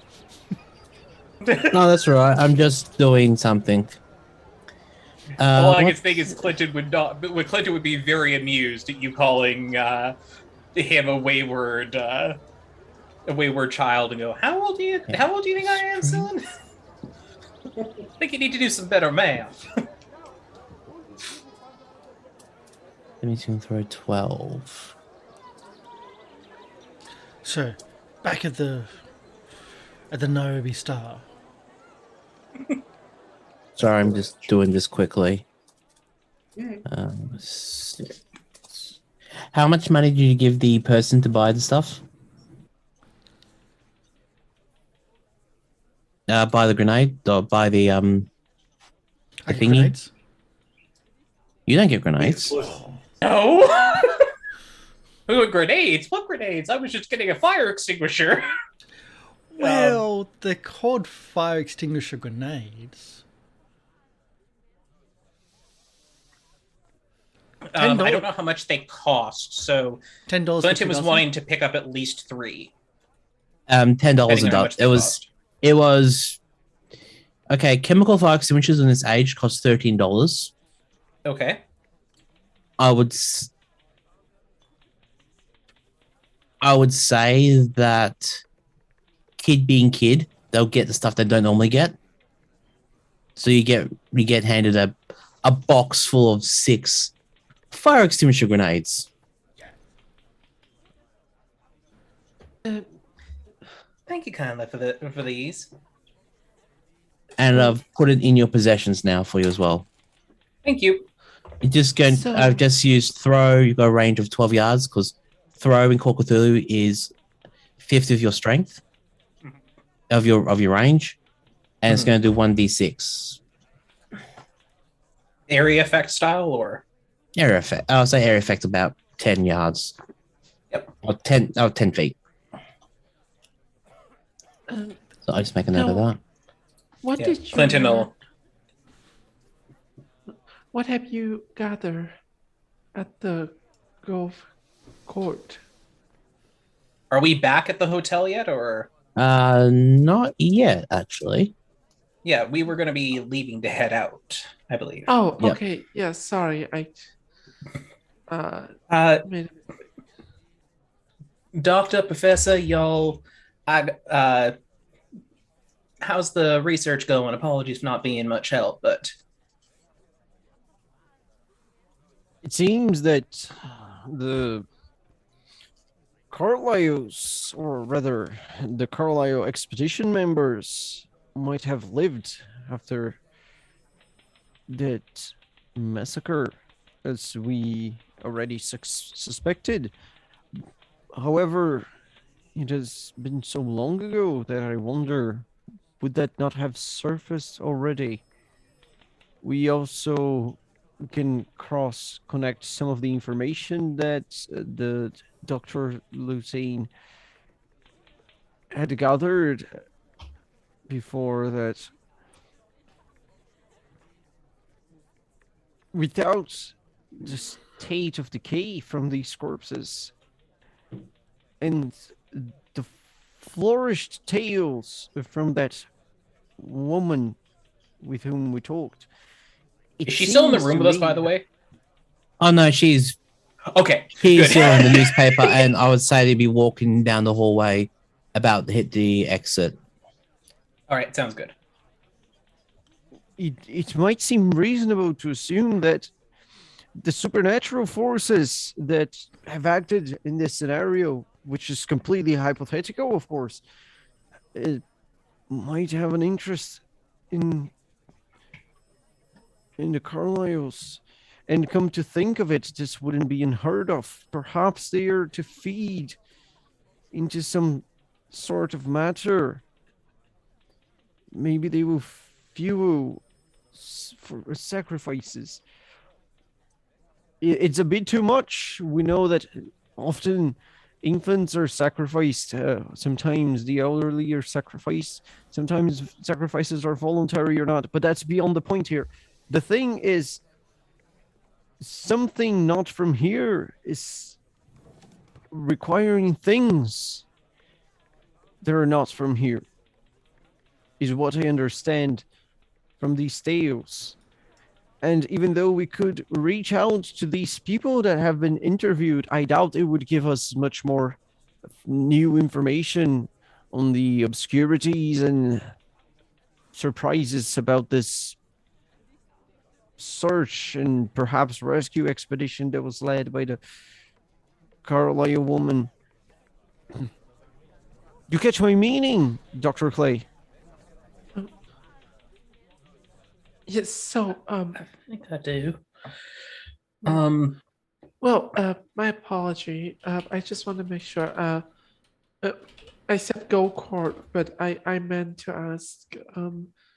Dr. Clay, you were trying to get some extinguisher, yes?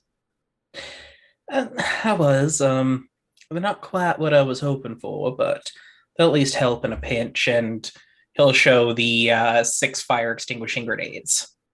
Oh, these are weapons? No, they're more of an experiment. They're more of an experimental thing. You throw them at the fire. You hear a shotgun, and you hear as you hear the shotgun, you hear this rather gruff old man's voice going, "What the hell are you talking about? These newspaper reports are on about my bloody lodge. I ruined my business."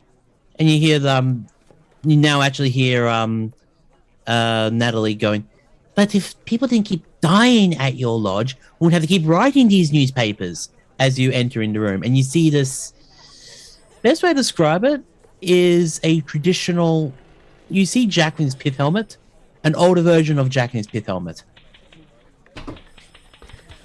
Pretty much like that.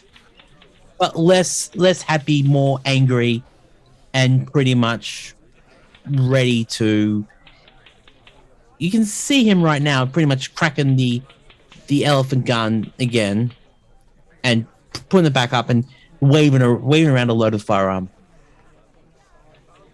Oh, Good afternoon. Are we in the room? I would say are you running towards the noise? You're hearing this at the moment.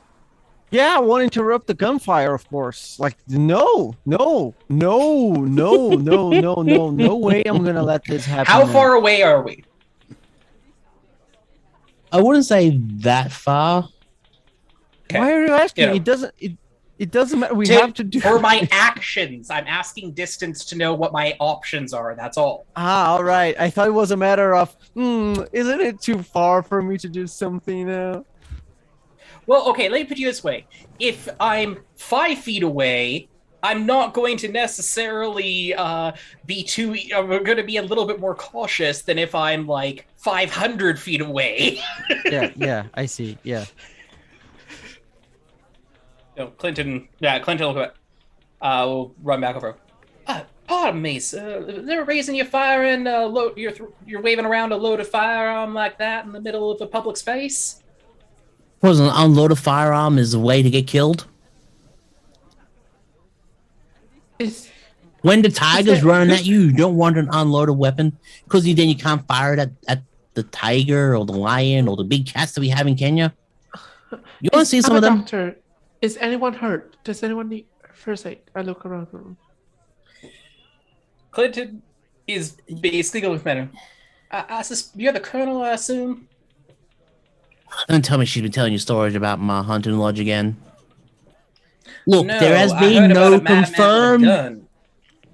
Oh no, they're out in the boonies.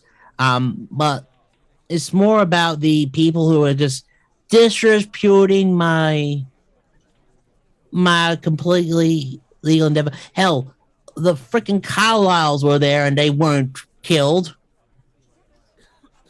So, you know what? Colonel, I believe that this is a conversation that might be better had, as you might expect from somebody of your stature, and especially one who served. Sir, if you wouldn't mind not being quite so belligerent and waving around the weapon at those that are either NCOs or that are at the lower command, I do believe that that would be something to get you and many others court-martialed for, sir. So mayhaps we could simmer things down just a smidge. I'm just checking something here. Fast talk. No, Clinton. The thing is, I don't have rank on him, but Clinton is roughly the equivalent of a captain. He is like 4 ranks in the army being a doctor. But he would have. It gets messy because he was a war doctor. All right, here we go. He actually has listings of his ranks. Mm-hmm. So what was it? He is KCGB and DSO. But that doesn't actually list what they actually are, so I'm just having a quick research. Wasn't expecting you to do this way. Clinton's not pulling rank. Clinton's just identifying himself as somebody in the army because as soon as he heard colonel, it's very unlikely because colonel outranks major and he's roughly the equivalent of a lower to mid major, depending on what rank he would have served as a doctor, because it gets messy because doctors didn't have a rank all the time, but they sometimes did, and it also gets messy that the US system and the British system are different. Yes. I don't care about that right now. Yeah. Is there anyone hurt? That's my main concern. Because with these kind of wounds, it gotta be treated. Get ready for the keeper to say, hurt? No, just that. Oh. Well, I'll roll this just to show you how much damage it actually does.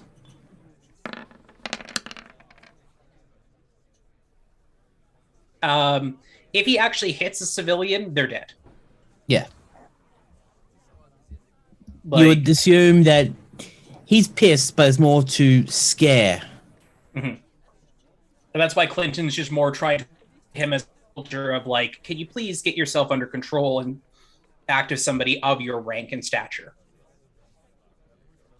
And that's good for me to actually do because I actually spotted a mistake.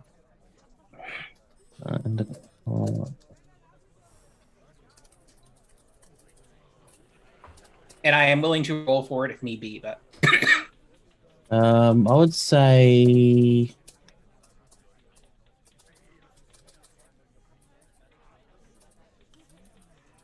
oops. I was trying to click over to skills because my sheet was on combat from when you added the yeah. The other. Don't mind me. DSO. Mm-hmm. It's distinguished service. It's a. That's a essentially Medal of Honor, merit. right? Yeah. Yeah, basically. Oh. Hey, thank you, Viking Submarine, for the follow. Yeah. Welcome to the Goblin Thank you. Goblin Cave Distinguished Service Order, and they also have a Most Honorable Order of the Bath. They also have a KCGB. Knights Grand Cross. Yeah. Hence Clinton trying to be like the You're a man of order from the military. Please act like it and put the gun down and be civilized, sir. Then I would say that's not fast talk, that's more persuade with advantage. Okay. You're trying to de-escalate the situation. Very much so.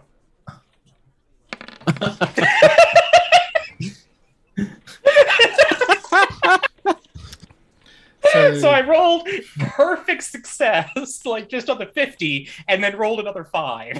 That's brilliant. Why not? 50.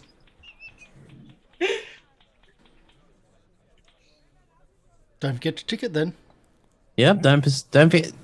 Core Cthulhu is interesting. You only level up skills you succeed rolls in, but then when you level up, you have to fail your skill check in that roll. Today you learned. Mm-hmm. So I would say with that roll, you would see Colonel Endicott starting to calm down a little, understanding that he's speaking to another person who has served and could potentially understand what they're talking about. With that persuade, you would see that. And you see his shotgun. Would you roll me a spot hit on this shotgun, please? Anyone can do it. Yeah. On the barrel, you see written, engraved in it, Mrs. Carruthers.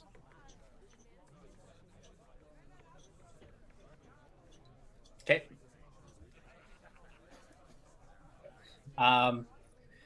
And you see Colonel says, "You are right. I was not acting how a colonel should act." And looks at Miss Natalie Smythe Forbes and does a bow in her direction and says, "I'm sorry, but I acted out of turn. Hope it did not scare you too much, but you would understand that this game lodge is my livelihood, and all the stories you're writing about my lodge is damaging the business." And then you would see that they've had arguments before, but this is the first time he's actually apologized. So you would say that Natalie accepts it a little bit, but also is rather concerned about discharge of weapons. And in this moment of pause, you hear the drywall dust? The drywall dust is starting to come down a little bit. Well, Colonel, I believe that there's a few things we can do with that, but might even just suggest for it.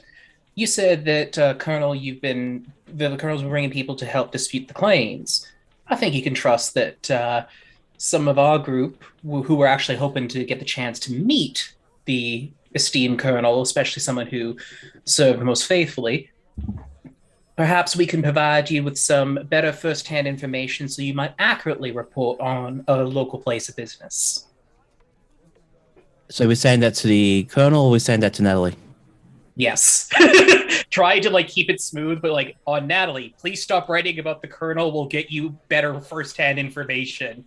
And hi, Colonel, we wanted to talk to you. Okay, well, before I decide what we're going to do with that, Lucianne or Sean McEoghan doing anything at the moment, or are they just watching Clinton? Yeah, I know busy watching Gabrielle. 'cause- I know Lucianne was going around checking to make sure there's no medical dramas. I just remembered about that. Could you run me a medicine check, please? See if anyone's getting any damage.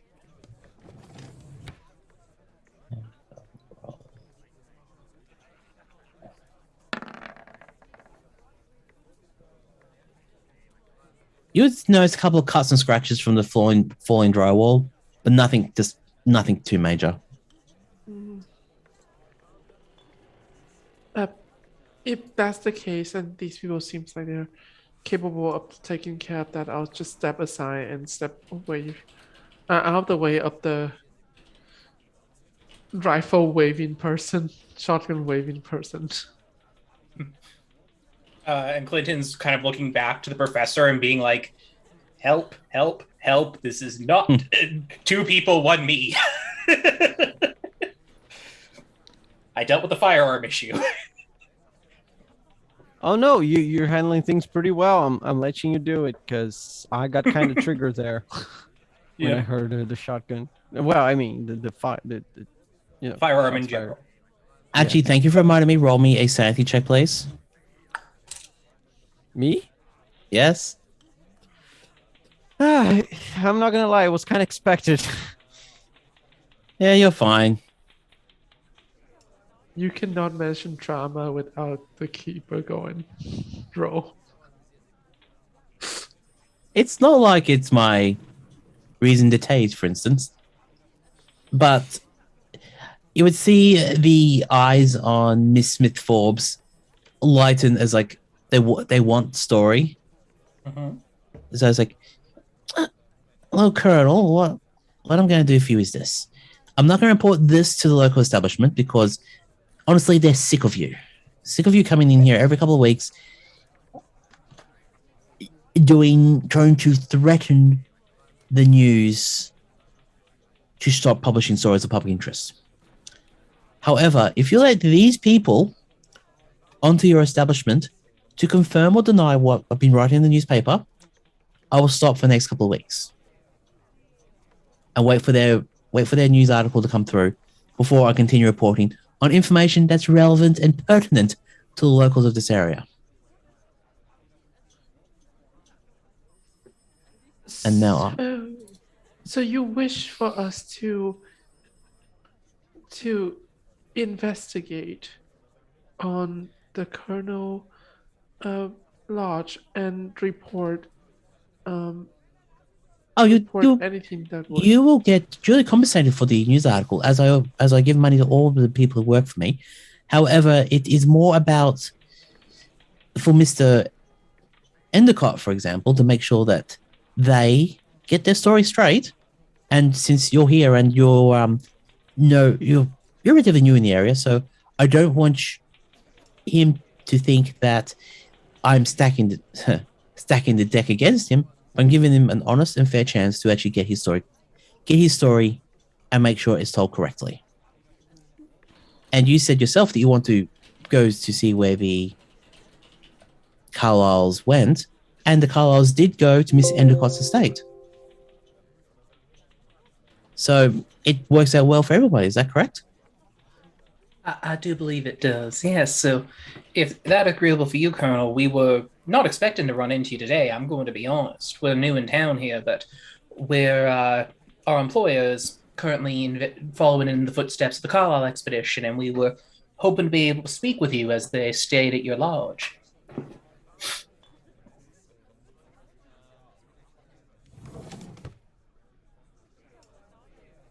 Okay. You're pretty good at talking. Without success, an advantage in that.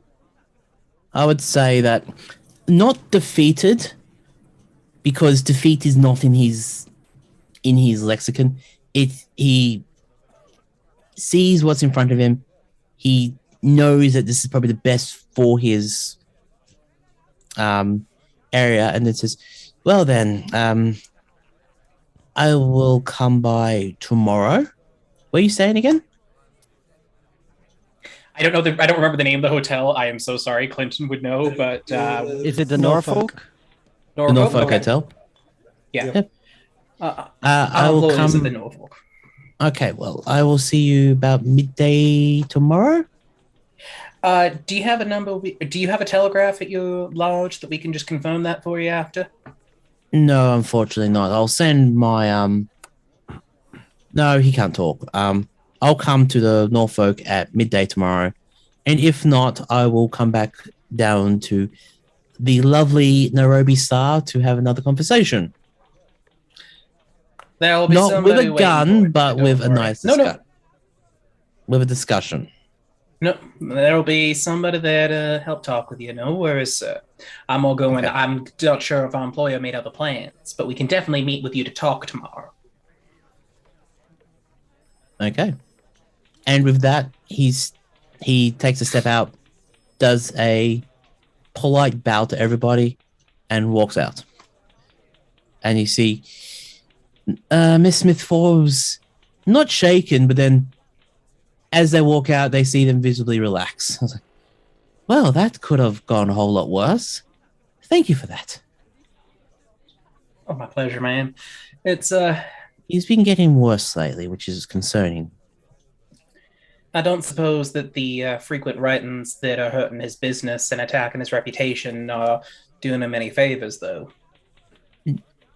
We just Especially whenever it goes from maybe a lion attack to something like a demon. the demon attack is more for hyperbole. We don't. Honest truth is, we don't know what's going on there. Sometimes there are marks on the body, sometimes there's not. Sometimes what we see in the hospital from the coroner is that there's no traces of attacks, and then there are traces. It is absolutely concerningly wrong, and we don't know what's going on. And we're newspaper, so we have to report what's going on. And I agree with that, but do you think the colonel's behind it? Do you think the lodge is behind it?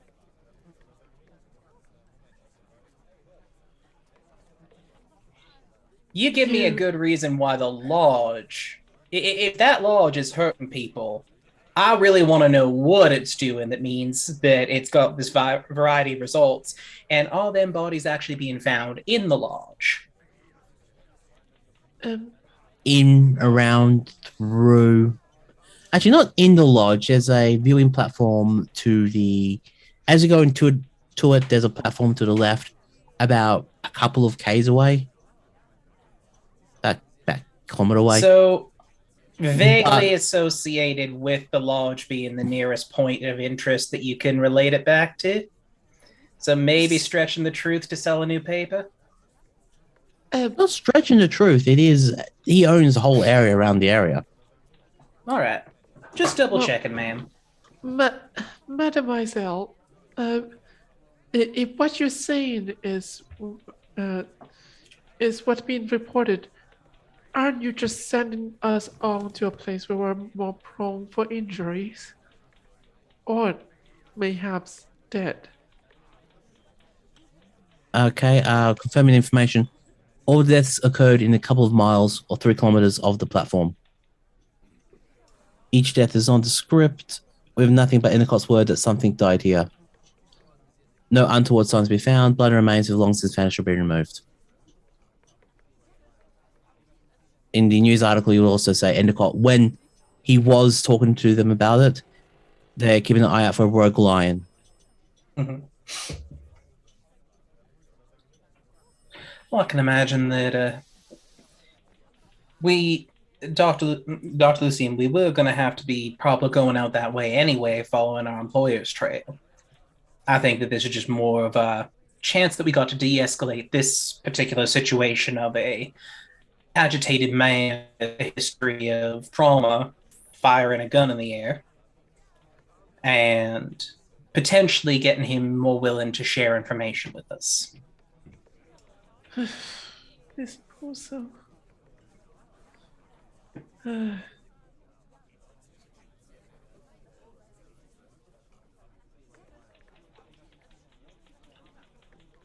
But I do understand for the fear.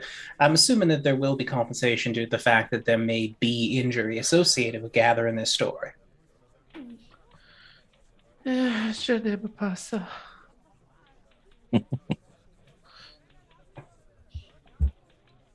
What is that everything French? already? Give me a sec. Where was Natalie Forbes? All right, now you can keep talking. I'm just going to check something. Professor, are you all right? You were moving towards the gunshot as well, but it seemed to... You seemed to almost freeze up a bit there. Was that just bad memories? Little, yes. So fine now. I'm glad to hear it.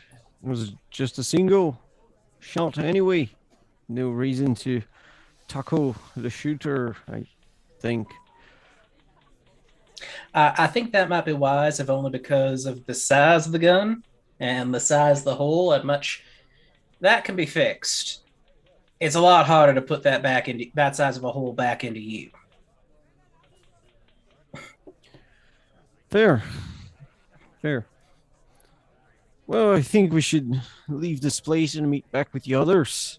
Please. Despite his I do agree. long-term threats, Senor Garcia has always made me feel quite safer. If only because he has endured so much. There is satisfaction in knowing that there are folks that have been through similar struggles to yourself and survived. Ma'am, I hope that that buys you quite a rest of your day. And Well, as you know, the news keeps going, so we need to keep writing the newspaper and all that fun stuff. And well, we can see how we go from there. yep. Can Clinton just take a quick look to see if anybody's like taking special interest in us after that whole scenario? Because that was messy. Very messy. Less messy yeah. than it could have been, but If you want to roll me a spot hidden or I'm gonna say maybe a psychology to see if anyone's really paying attention to you. I mean it's the same for either, so Yeah. it's a 70 for both. So whichever one you think more fits in this situation. Okay, you see me a moment. Just need to go back to roll 20. Was that success? Yeah, it was a regular success. Okay, regular success.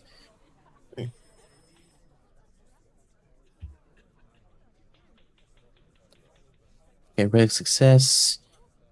You notice that people who would be working in office, this is not a regular occurrence, but this is the first time it's gotten to this point. But I would say with that, you'll be looked at. It's not slight awe, but thankfulness. You know, rolled a success, not a hard or an extreme. Okay, that's roll. And I'm not willing to spend the 14 luck to make it a hard. Yeah, no, that's what you say. Yep.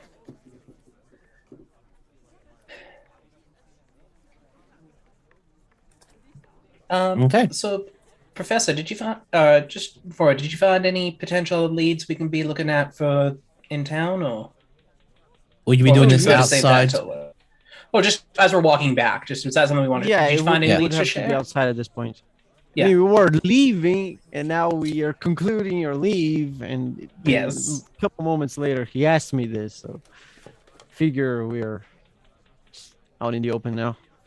So if one of us is, being tracked or watched or anything, then perhaps somebody will listen, but not, the random people at the newspaper thingy. And okay, so to continue. Oh, yes. I mean, people to talk to, perhaps, or interview, but nothing too clear. The woman was saying that Elias was talking about having found them. Of course, I can only think of the Carlyles, but could be anything really. And that finding, what does that mean? Is it them alive, or them dead, or just a lead that would take us to them?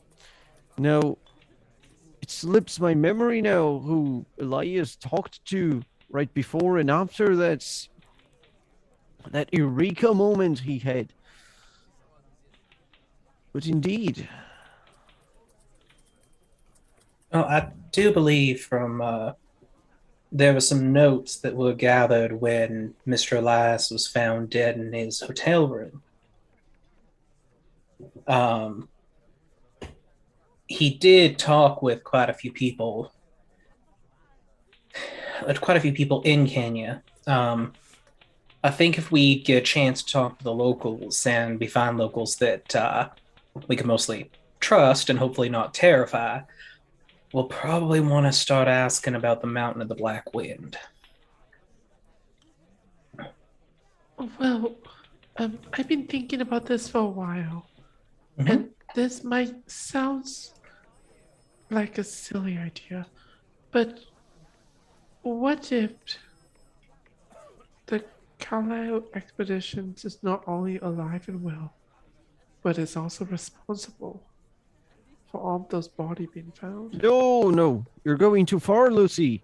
You see, those guesses are only going to make us hesitate. We are here with a mission to find them.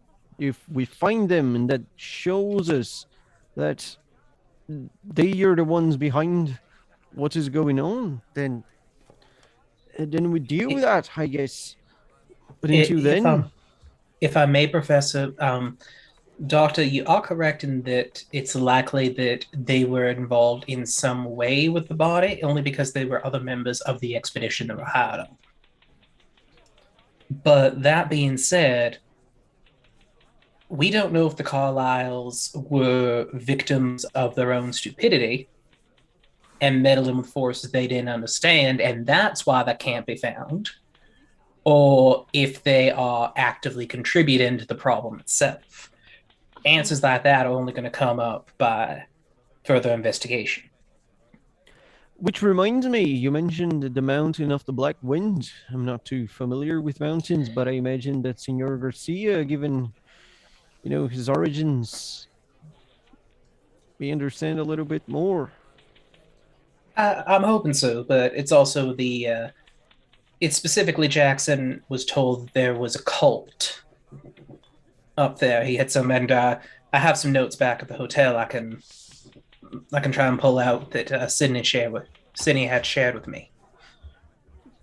By the way, just to make sure I'm not stretching here, you would have disclosed at least like that you come from Peru or something, right? Yeah. Okay, because I'm basing off that information because Peru is mostly mountain ranges. I think he said he's a mountain tour guide, so on more than one occasion. Okay. I mean, that's a very shitty elevator pitch for Alejandro, but I'll take it. I'm just a mountain guy, I'm just a guy, Yeah. It's how Clinton describes himself. Yeah. Okay, so I would say that. Okay, so we will get back to the hotel room where you all meet up and you talk about your day. And do you want to happy that out, or you want to wrap it up soon? Because I know it's getting late for some people. How much longer can you think you go for? Another half hour? I hear you, Karsh. You feel quiet. I'm always good, but it's up to everyone else because everyone else has a later time than me at the moment. On my end, I'm good to go for a little bit longer, but it's really for if anybody is uncomfortable or is tired, now's a good time to, I think, wrap up. Because 20 more minutes. Yeah, actually, I'm gonna go get a persimmon and come back here because I'm digging it. And I can go for another 20 minutes to a half hour, no problem. Okay, let's do it. Okay, cool. All right, so you come back to the hotel. You see, surprising enough, Jack and Alejandro actually talking like people for a change, not enjoying their afternoon. And you walk in. Did anyone actually try to brush off any of the plaster dust from their clothing, or still got a bit of plaster on you? Okay. I do. I'm going to be honest. It's off Clinton's hat and nothing else. Like, the hat is honestly the only thing that he goes, the plaster dust will really heavily damage. Mm-hmm. Otherwise, it's And you see Sean McEoghan go to the bowl of fruit to pick up a mandarin to start having a bit of an afternoon snack. So, did you find anything? We found a madman with an elephant gun. Oh, is it for sale? Don't mention the gun. You're gonna get Jack all excited. Hey, It's almost like you don't. I'm not the one that him. can shoot a golf ball at 200 meters. I'm sorry, what? Yeah, impress the I did not locals. realize that golf can sometimes involve guns. Well, when you're playing around with like the upper echelon of the government, it seems. I You seem to have neglected this part when I was referencing it with Croquet. I don't think Croquet used gun. No, but As- we ended up having a round of golf with like one of the officials, one of the local bigwigs. Do you remember his name, Alejandro? Croydon. Croydon, yes. Roger Croydon. Yeah. I mentioned hunting and whatnot, and I mentioned that Alejandro is probably the best shooter I've seen, and one thing went to the other, and we got some money. And the information that we sent to you about like the hunting guy. Don't cry, ce que je me suis engagé. I have no idea what you just said right then. Please don't worry about it. Done. It was not our suggestion. The governor, wanted to see the shot, so. Well, sounds like y'all had a fun morning then. Did you at least get to enjoy that part of the experience? I still do not understand the attraction to whacking a ball and walking around behind it. And he wasn't the governor, he was the colonial undersecretary for internal affairs. That is too much to say. He needs a shorter title. We can just call him the undersecretary. Mm. You knew a lot about but that name sounds familiar. Hold on just one moment. Clinton's gonna like grab the little cheat sheet that Sidney gave him. Mm-hmm. And after reading through it, she's like, oh, right. So was that Mr. Roger Corden? Yeah. Oh. All right. I found him here. Jackson, y'all might have seen this too, but just for those of us who didn't see the original murder site, apparently one of Jackson's early notes had him. Yeah, woman's technically a professor. I can't read. Oh, he's a British. He's British in the government. I'm not gonna. Let's go for the less obvious notes. He figured that it was a natural event or like whatever. That it wasn't anything underhanded. That wasn't the official version of the massacre is what actually happened. Jackson pretty much wrote him. I'm gonna assume all those members of the government off for knowing anything. I'm starting to feel that much like Holmes stories. The answer is always there from the start. We just miss the details right in front of us or something. I do that all the time.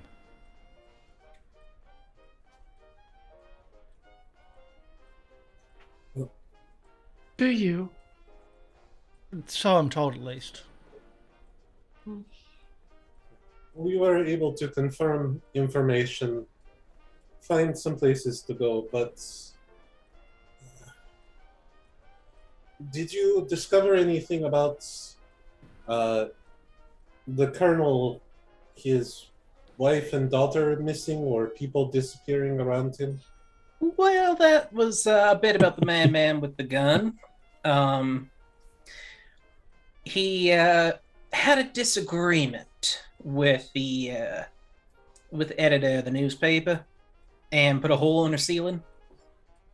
He's coming around here midday tomorrow to arrange sometime whenever I'm gonna assume probably soon is better with this man because he's a tad pushy, but to let us investigate the lodge a bit because of the. So the madman with the gun is the guy from the lodge. Colonel. Oh, okay, cool.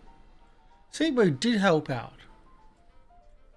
And I'll be honest, I'm getting the feeling that we might be getting ourselves into something completely different here with this man.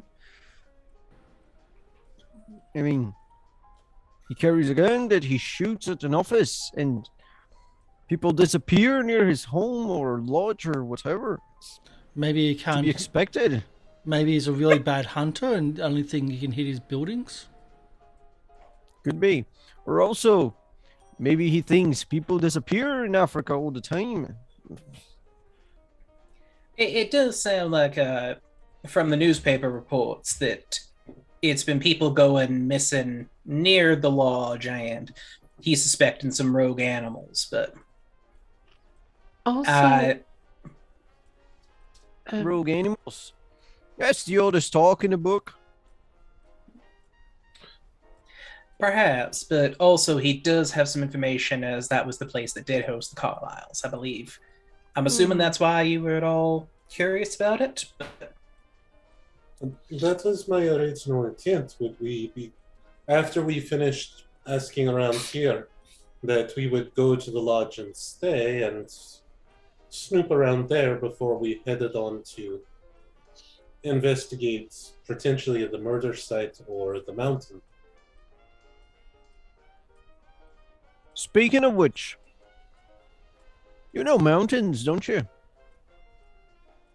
See, it is my home. No, mountains, not sea. You put the ships on the sea. Should know this. You do shipping.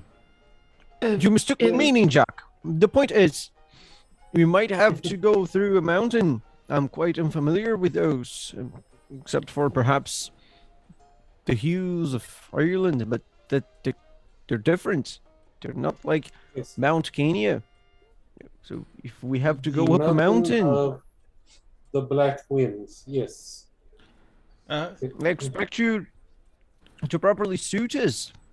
Of course. from my your understanding, discretion. it's just like walking, like hiking and stuff, but more vertical. That's all. Again, while you're in charge, I can even refrain from trying any new knowledge from the tombs, as I may call them. Well, Things that may lead to the corruption that you mentioned. that is most likely that mountain is somehow affiliated with the tongue people. So I'm I sorry, believe- what did you just say? the tongue people, the mountain of the Black Wind. The cult of Black the wind, black bloody tongue, black people. No, the bloody tongue. Natives. That is, well, no, those, well, not just. Those were the ones from New York that actually killed Jackson. No, I was correcting the use of black people. But your question was,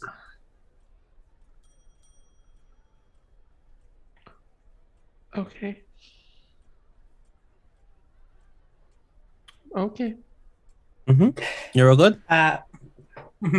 We also got a list of locals who might know. Apparently, the Carlyles did some philanthropic work as well. So we've got a list of people to possibly speak to locally that might have some history, might have some knowledge of the Carlyles. Speaking of which, Lucy thinks they might be behind this whole ordeal. Maybe I- they could be alive, as someone I has suggested. I don't think I just that I just want to bring it up as a possibility. it's actually, I am inclined to agree with that supposition. My I believe assumption that is the purpose of this expedition was, from what I understand, is it Hypatia was encouraging them, and they were looking for something special. Hypatia, that was the friend from America. Wasn't it Carlyle's flame that was encouraging them to do things? So that no, sorry, but sorry, I thought the one encouraging was Hypatia was his photographer friend, and then Carlyle also had a girlfriend who was from Africa. I thought who she- was- Okay, that's my mess Yeah, up. I no, thought the that's picture was that's the what I door. wanted to check. Okay, no, Yeah. that's my mess up. But we do know that Carlyle, the dark-skinned lady with the group, is into these strange occults. We saw her in Peru, and Speaking of which, thank you for reminding me. I'll do that now. she had the mask. So I don't know who this woman was, but that sounds like it's going to be. I do have a question. I'm assuming that the woman that All right. that- This is just keep us interrupting. When you went, this is like ages ago. When you went to Hudson's office, you got the records from there, correct? About That's, each person. yes. Dr. Hudson, he was the psychiatrist. Psychiatrist. Yes. Yeah. Yes, we so did. you would actually have access to these files as well, because this would also be public information. And Nursey actually put in the medical request to get the records too. Yeah, for that I'm just one. making sure. So Yep, you've got she had access to copies. those. Mhm. If you go to Assets, America, Character Profiles, there's one in there that says the character portraits. There's one that says the Carlyle Expedition Principles. And you've got photos of every person of the Carlyle Expedition. And you would also have information of each person from the exhibition, which I'll make sure I've updated for this, because there's also a lot of hyperlinks in there, which I can't give you. But that's just something to work on for later. Okay, sorry for interrupting. Just want to make sure. Cool. So we do Thank know you. we have, well, since we have pictures, I'll point at the appropriate person, that she is involved in this mystical stuff.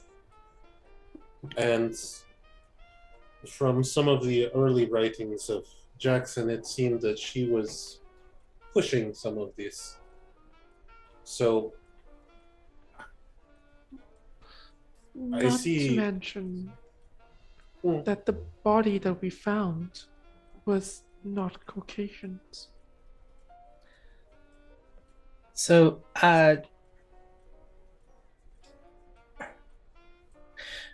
regardless of whether or not, like, because I do tend to agree that whether or not they're still doing anything, they're directly behind whatever started this, especially this Nichoka? I'm sorry, I don't know how to pronounce that name. Nichonka? Miss Benet. I can do that one. Miss Benet seems to have been pushing for a few things, but I think there was some interesting things we found out at the library, weren't there? Or not the library, the newspaper. Found out there was some pictures of the expedition while they were here, which is already itself pretty rare, as I understand it.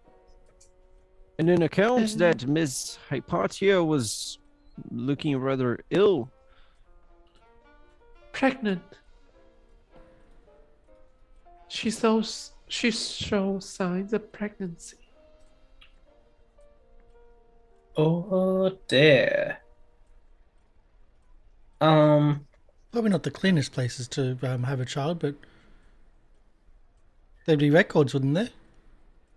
I In the think hospital? there's. Well, here's the thing.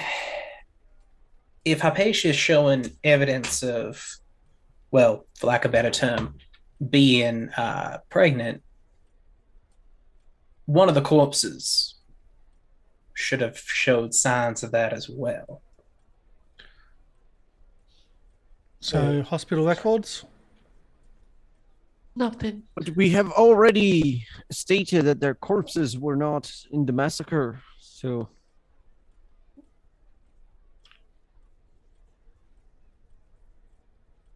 Professor, you'd said something earlier about with sacrifices and forgetting things that they can't have from it. Now, correct me if I'm wrong, but we've seen like the we all saw the fire come to life on the train. So what if I don't? If you think about it for it, that was done with a person guiding it. Can these things normally interact with our world? Or is there something keeping them from doing that? Well, it depends. Some of the things are very much from our world already. They have been, if the accounts are right, they have been around for a long time. Some even predate mankind. Dr. I Gray, can are you the child start alive?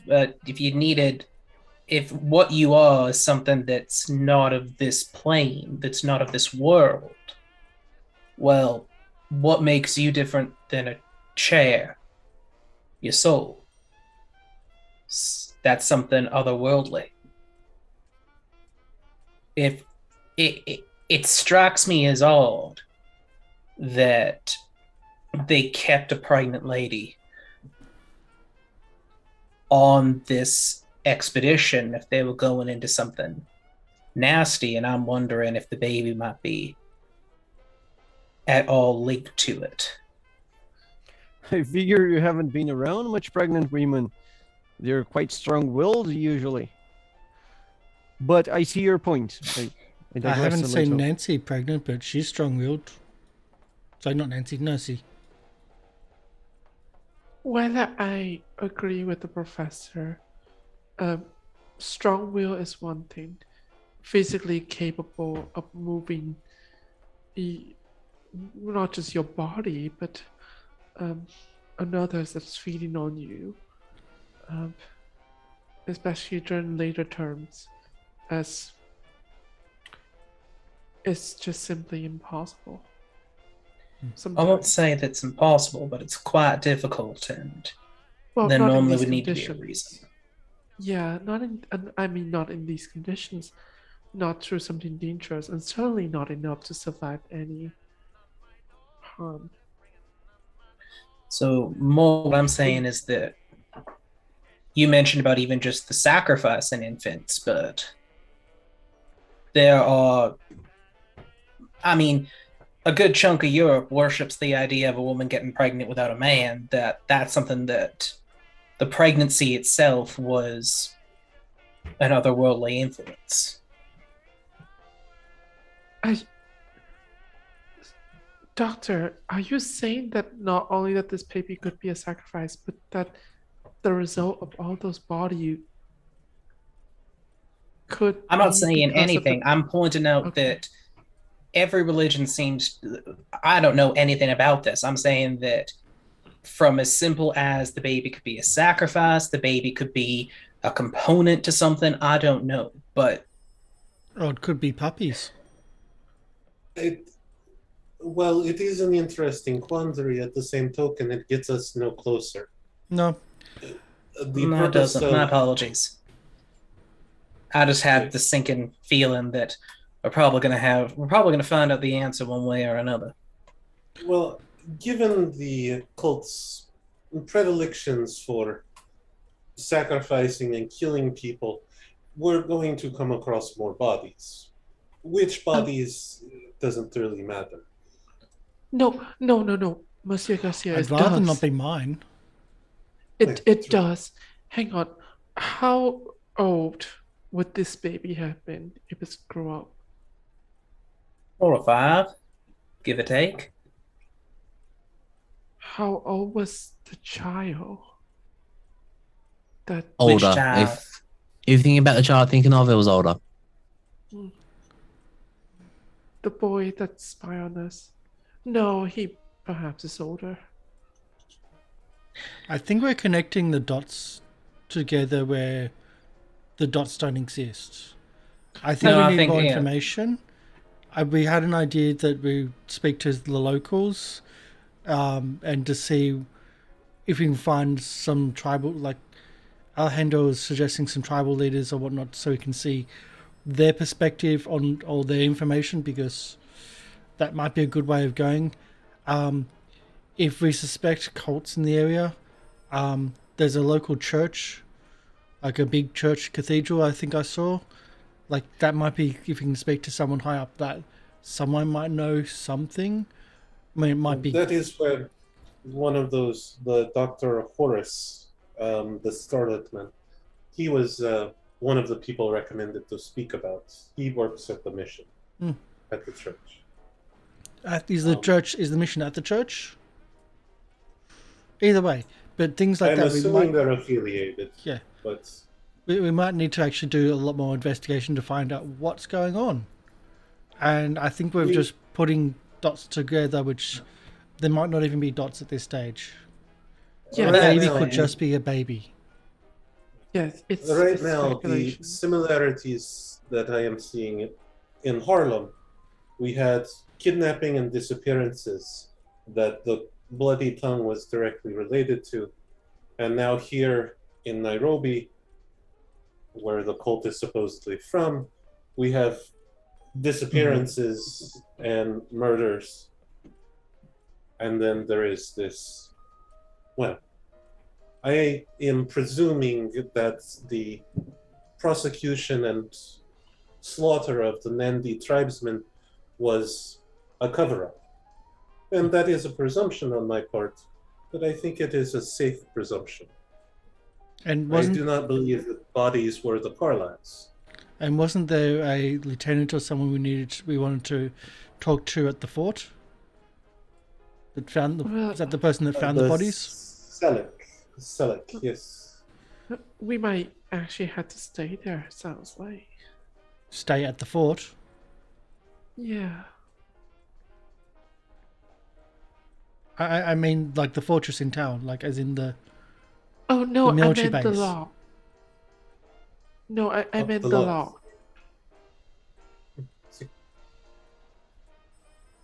We'll have to probably stay in the lodge here. Oh, lodge. Okay, yeah, sorry. Oh, sorry, So- it doesn't translate quite well there. Okay. Well, what we might do is wrap it up in this conversation, and we'll wrap it up there. Is there anything that you want to do at night, or are you just pretty much going to go spin on to the next day? I think we were coming back early enough afternoon that since we do have to potentially leave town tomorrow, it wouldn't be bad to either get resources or talk to people if they were looking to try and talk to somebody. That might be something, but that's my next only week. thought Just with it. have to plan stuff. And I'll say that there's too much stuff here to do for us to leave. Mm-hmm. Like, way too many investigation leads here to just go away. Yep. That's Will be very my interesting. personal thought on that. Yeah, you can discuss concur. that. I was going to say the same. Mm-hmm. You can discuss that as you will. Just means I'll talk about it later. Okay, well, if that's the case, then we'll wrap it up there, and we'll camera pans out, and you spend the next couple of hours discussing what you found, how you started to link the dots together, and who you need to speak to. Over drinks. And over drinks, lots of drinks. But Not for me, Is, apparently. There are two is people Sean going to try to sneak whiskey, or are they going to Clinton's going stay to on hand water? him another special flask. And I prescribed To drink with from. antibiotics. I don't know that Sean's supposed to be off the whiskey, so We I would be tell you providing that. whiskey. But would We you would tell Jack- that as soon as alcohol came out. Also, Yeah, for your they have been- information, and for my own remembering, medicine rolls and first aid rolls you only do once until you take more damage. Mm-hmm. I had to confirm that myself. Yeah, unless it's a major wound, because you're trying to Which- fix the major wound. Yeah, which That's this a different wasn't. issue. Yeah. So we'll let the healing go for today, Mhm. but from now on, I have to make sure I have to keep an eye on that. Mhm. Okay, if that's the case. So then we've we'll got to wrap it up. punch the professor before we can heal him more. Risky surgery. No, Karsh. No, down. we don't want Jack to punch him because it has to be less damage than we can heal off. Does it? Does it Yes. really? I'll punch myself. Fine. I'll jump into the wall. I don't know. I'm sorry. Anyway. Anyway, we'll wrap it up there. So, while Karsh is trying to find, actually, Karsh, you want to go first, and I'll No, give you you time do to find yours. someone. Fine, always has to be first. Hello, MrLiveProducer. I have been your keeper for this evening. Thank you for tuning in for today's show. It was definitely very interesting, like newspapers and caddies and other stuff. And well, with what you're saying, potentially my whole plans for the next couple of weeks of shows have gone right out the window. So yay! Yay for research. It's called Cthulhu. Yes, of course it is. Yes. Yeah. And that's me. You can catch me at twitch.tv/MrLiveProducer, where I mostly do VR content, or you can catch me tomorrow morning here, where I will be playing Jake Blazing Fury in the circus game, hopefully. Okay. Yep, Draconian? that's me. Draconian? I'm Drakonyan. I have been playing Professor Sean McEoghan, linguistics professor from the University College of Dublin, as I have now said a couple times. And I have been going through some challenges lately because one thing is developing and the costs are great. If you want to know and you just arrived, you may watch the previous episodes, which I highly recommend. If you know what I'm talking about, you understand what I'm talking about. And I hope you have been enjoying watching me suffer, struggle with the suffering brought from this whole challenge and how to deal with being so away from home.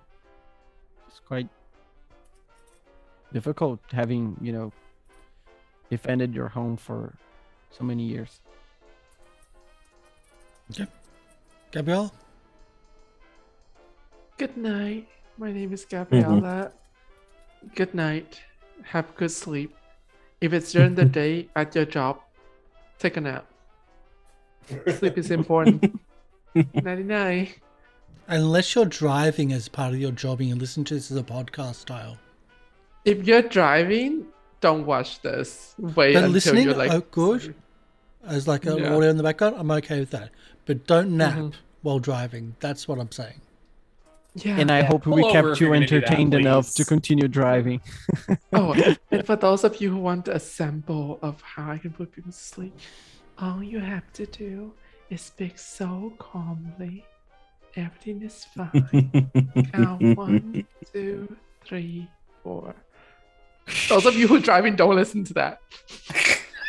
Oh, God. Or you How can does that start joke go? speaking I would- really quietly like this. And 1, 2, 3, 4. No? Okay, maybe not. No. How does that joke go again? I want to go in my sleep like my grandfather, not screaming like the 5 passengers in his car. Dark. I just love this. Goes, yes, go. Don't sleep in the car. And then we go to one goes. Anyway, let's move on. Eon. I think that was a Apparently, volunteer. on that note, hi everybody. I am Eon Victory. I've been playing Dr. Clinton Clay, who apparently is good at talking down the folks shooting up the roof of common establishments. If you're looking for me, you can find me over on Twitch at Eon Victory, where I stream Wednesday nights-ish. Random games, so. Oh, was that okay? Phoenix. And hi, I am Phoenix. I have been playing Alejandro Garcia, who did not get an opportunity to break out his gun this episode. Oh well, he'll have to shoot someone next time. But I am in full support of siestas. We all should take naps whenever possible. So, if you want to find more of me, well, go back and watch this whole series from the beginning. That would be a good start. And some of the other Otherwise- Call of Cthulhu Oh, yeah. stuff as well we've done. Mhm. Mhm. So, hi. And yes. Yep. Hi, my name's Karsh Goblin. I've been playing Jack. I love playing Jack because he's so stupid. I really like playing stupid characters because I have fun. Lots and lots of fun. And every now and then I actually might suggest something that's smart. But because I often suggest things that are stupid, hopefully you never get the idea of that there's the smart parts hidden in there. So tomorrow we're playing Circus of the Broken Chain, and we should be back next week with a full gambit of all our shows. Super enjoying the Expanse look at the Expanse Cupbearer.